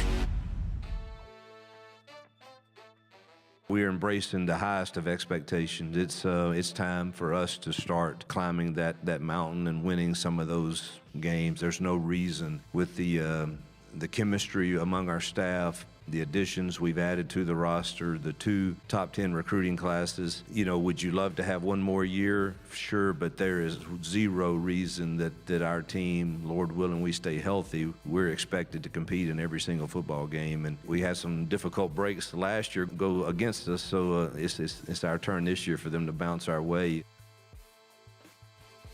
Hugh Freeze taking the podium in year 3 at Auburn, and he is just 11-14 in his 2 seasons there. A year ago, just 5-7. The ugly loss at home to Cal, 10-point loss at home to Arkansas, the 4-point loss to Oklahoma. They got blown out by Georgia. They lost to Missouri. They lost to Vanderbilt 17-7. They lost in 4 overtimes to Texas A&M. Just an absolute. I'm sorry, they won in 4 overtimes. Texas A&M. The last loss was to Bama. Excuse me. Just a miserable year at a time when people often ask, you come to media days, what do you learn? And, you know, who are you maybe higher on now after talking about it? And a year ago it was Auburn, because I was reminded about how the first year under Hugh Freeze went. And look, it was the 4th and 31 against Bama. They lost to New Mexico State, a game like it's like Nick Saban losing to ULM his first year at Bama or UAB his first year at LSU. You'd sometimes have that throw up on yourself game when you're starting a new culture. They were the only team that really played Georgia tough, and I thought, man, this is maybe this is a year where Auburn would start to accelerate, and they just with Peyton Thorne, they just got bad quarterback play. They were just a bad football team, and went 5-7, and I don't know that I can buy them. But what they're doing is bringing in Jackson Arnold, who was bad offensively last year at Oklahoma, and Hugh Freeze, though, really focused on why he was confident in bringing in Jackson Arnold. It goes back to his high school days. Truthfully, for me, that's where it began. I, like everyone else, wanted him. Thought he was super talented. There's a reason he was Gatorade Player of the Year and 5-star quarterback. And so you see all of that. Then you go in your mind to, okay, the lack of production at Oklahoma has to be, at least dealt with in your mind. And you go study all of that, and you find out the facts where they unfortunately had a lot of injuries, both offensive line and receiver. And I think that affected, Jackson's play. But you see his toughness all throughout the year, especially the Alabama game, where he really just played one tough of a football game. And you combine that with the system I want to run, and does he have the skill set for that? And there's no question in my mind that he does, and that's why we went after Jackson. Maybe Jackson Arnold is the guy finally to unlock Hugh Freeze's offense at Auburn. They love their receivers there, which is, with Cam Coleman back is a massive part of it. They went in the portal as well, and they returned 10 starters, 5 on offense, 5 on defense, and in a portal era, that feels like a pretty significant number. So they lose Jarquez Hunter, who is an outstanding running back there, and they had some key losses on defense as well, but offensively, the key to this thing going is going to be Jackson Arnold fitting the scheme. And Arnold met with reporters at Media Days and talked about how he fits the scheme that Hugh Freeze is running. Yeah, the biggest thing Coach Freeze sold me on with the scheme was one, the RPO game, and 2, the deep shots. And that's something that I've been doing a lot since high school, and even my first couple of years in college. Was huge in the RPOs and huge in the deep shots. Coach Freeze isn't scared to push the ball down the field, which I absolutely love. And, I thought that with my experience running the RPO game, I think it meshed well with what Coach Freeze was wanting to do with his offense.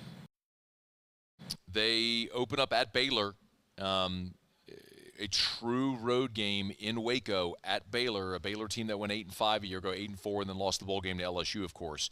But then they get a couple of breathers, Ball State, South Alabama, and then here's the gauntlet, right? The gauntlet for Auburn's in the middle of the schedule. They go at Oklahoma, at Texas A&M. They get an open date before they play Georgia at home, Missouri at home. Then they finish up at Arkansas, Kentucky, at Vanderbilt, Mercer, and then Bama. They got to start 3-0. They got to start 3-0, get to Oklahoma undefeated, and then find a way to manage that stretch of at Oklahoma, at Texas A&M, Georgia, Missouri. Those 4 games, somehow manage that stretch and keep your head above water. If you do, then you can get to the back end of your schedule where you've got Arkansas, Kentucky, Vandy, Mercer, and then Alabama with an opportunity to stockpile some wins. But for Auburn, you got to win the ones you're supposed to win this year for Hugh Freeze. I just don't know. I left here last year buying Auburn. This year, I'm not telling you I'm selling. I'm not down on them. I just need to be convinced with Auburn this year. And certainly Jackson Arnold's play at Oklahoma last year isn't going to help convince me or probably many people here that Auburn is going to have an outstanding season. They're probably just going to have to go prove it. Derek Nix back as offensive coordinator, DJ Durkin there as the DC. And LSU for the second consecutive year not going to play Auburn, which is a bummer. Hopefully that game rotates back on. Of course, we're here. Our coverage all week presented by Parish Construction and Roofing. Go to parishbuilt.com to enter for your chance to win $10,000 cash. We'll announce the winner on Friday when we're back in studio. We're also brought to you by Relief Windows, windows, doors, siding. Yeah, we do shutters as well. And Rev, internet phone security. Let's Rev.biz. It is After Further Review. We're glad you're hanging out with us here, y'all. I do want to talk in our final segment while I have a few minutes about the Tennessee Volunteers, which we missed, so we'll move quickly to make sure we get back and talk about Tennessee before we wrap up here on this day 2 of SEC Football Media Days from Atlanta, Georgia. AFR. AFR is brought to you by Clegg's Nursery with 4 locations in the greater Baton Rouge area: Seagan near Airline, LA 16 in Denham, Mid-City on Donmore, and the Garden Center on Greenwell Springs. Y'all, summer is here. Spending a lot of time outdoors, enjoying your outdoor space. You want to add a little accent to your outdoor space? You can, and our friends at Clegg's Nursery can help. You want flowers and plants and trees and shrubs? They got it. If you need mulch or soil, bag or bulk, they got it. Maybe you want some really nice tuned wind chimes, hummingbird feeders, anything to add those spectacular little accents to your outdoor space to help enjoy and beautify your outdoor areas. Our friends over at Clegg's Nursery can do it, and they've been doing that for 60 years now. So get by any of the 4 Clegg's Nursery locations in the greater Baton Rouge area. And if you have unwanted pests, they got all the things you need to get rid of those as well. One place, it's at Clegg's Nursery. So buy local, shop local, and be sure to tell them Matt sent you in. The Clegg's Nursery. There it is, the extra mile. On the border of expected and extraordinary for those willing to go further, like vans customized for work or play, with safety and tech to keep you connected, supported by a 5-star sales, service, and finance team, and backed by the 1-star you know. So go the extra mile. It's never crowded because so few have what it takes to go there. Mercedes-Benz Vans. At Luba Workers' Comp, our journey began over 30 years ago with a simple belief: our clients come first. At Luba, our business has always been focused on people, not policies. Through every success and challenge, we've continued to grow because we've stayed true to our values, committed to providing you with genuine dependability. Because your well-being is more than a priority. It's our purpose.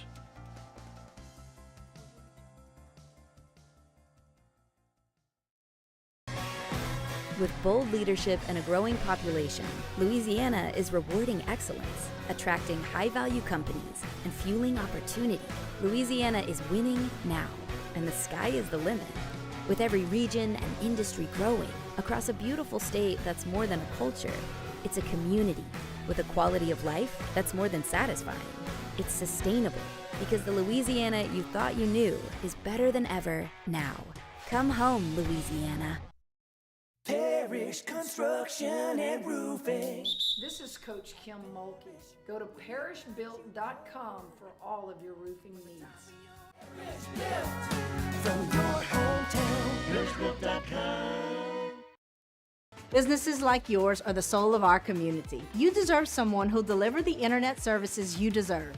That's why local businesses rely on Rev Business, 90 years of building connections. Visit us at letsrev.biz.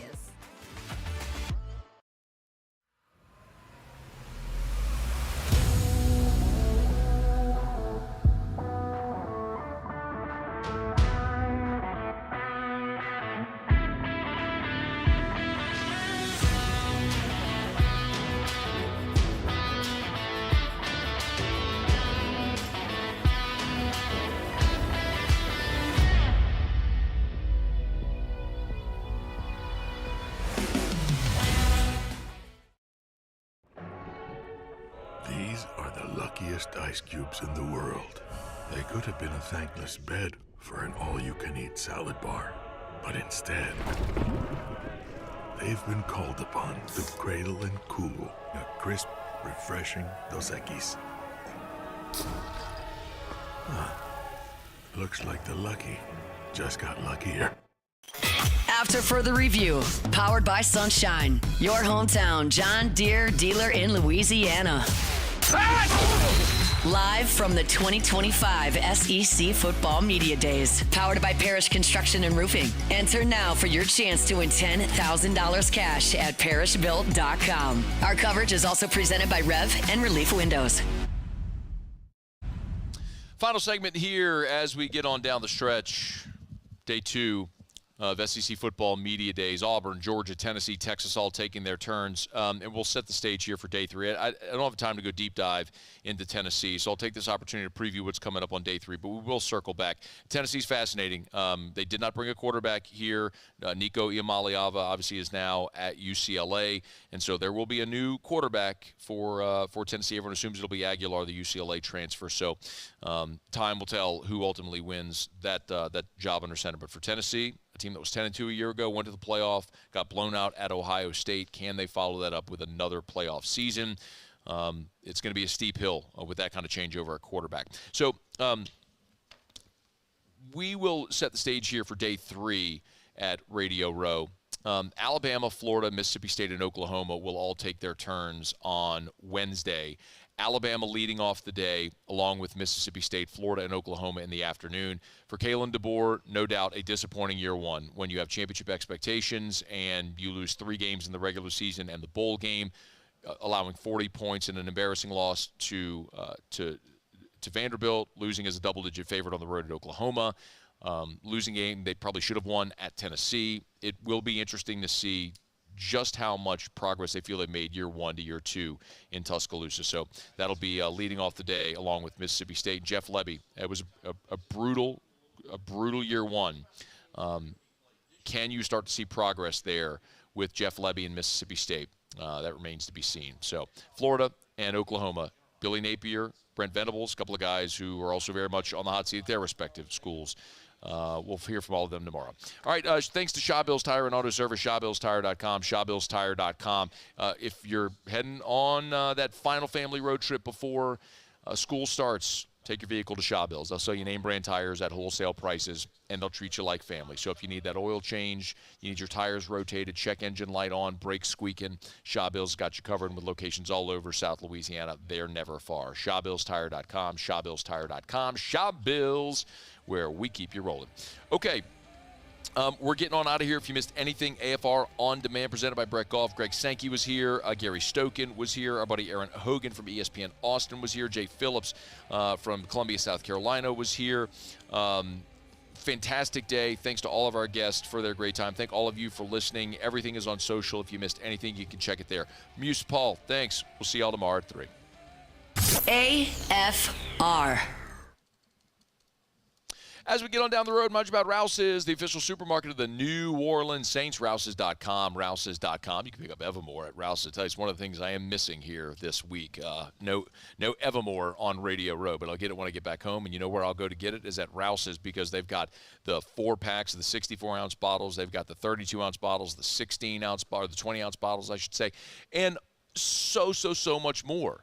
Go to Rouse's.com. You could shop online. Remember, they make it so convenient. You can go to the website or the app, select your items.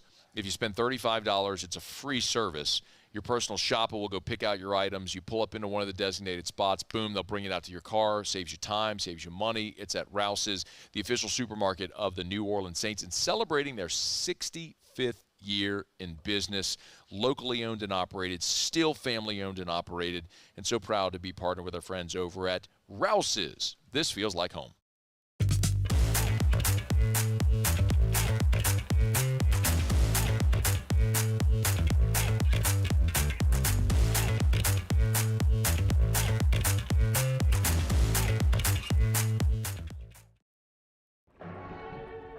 These are the luckiest ice cubes in the world. They could have been a thankless bed for an all-you-can-eat salad bar. But instead, they've been called upon to cradle and cool a crisp, refreshing Dos Equis. Looks like the lucky just got luckier. Dos Equis. Today, we are shaping tomorrow. We are researching how extreme stress impacts the immune system, from trauma victims to athletes and even astronauts. Our work is leading the way in sepsis treatment, saving countless lives. We're unlocking the mind with music in exciting new ways. Our Lady of the Lake Health and LSU are improving the health of our state. That's the impact of champions. Imagine the impact we'll have on the future. Together, we roar. At Luba Workers' Comp, our journey began over 30 years ago with a simple belief. Our clients come first. At Luba, our business has always been focused on people, not policies. Through every success and challenge, we've continued to grow because we've stayed true to our values, committed to providing you with genuine dependability. Because your well-being is more than a priority. It's our purpose.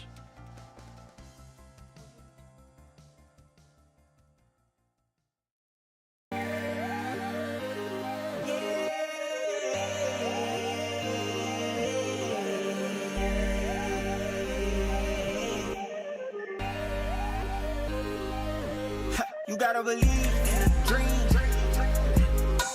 Believe. You gotta believe in a dream. Believe. You gotta believe. My whole team on wild. Breck teamed up to reimagine your parks, and you imagined big. With your help, we went to work, creating 12 beautiful community parks across the parish. A family-sized water park, miles and miles of trails, and parks just for your dogs. There are more places to splash, to explore, to run wild, and even soar. You imagined, we delivered. Gold. Breck, your #1 park system in the nation. Gulf Coast Bank and Trust is giving our customers the power to bank anywhere, anytime during this challenging event. And we're right there with you. Our mobile banking app is a smart way to manage your money and time. Gulf Coast Bank and Trust, the bank that cares.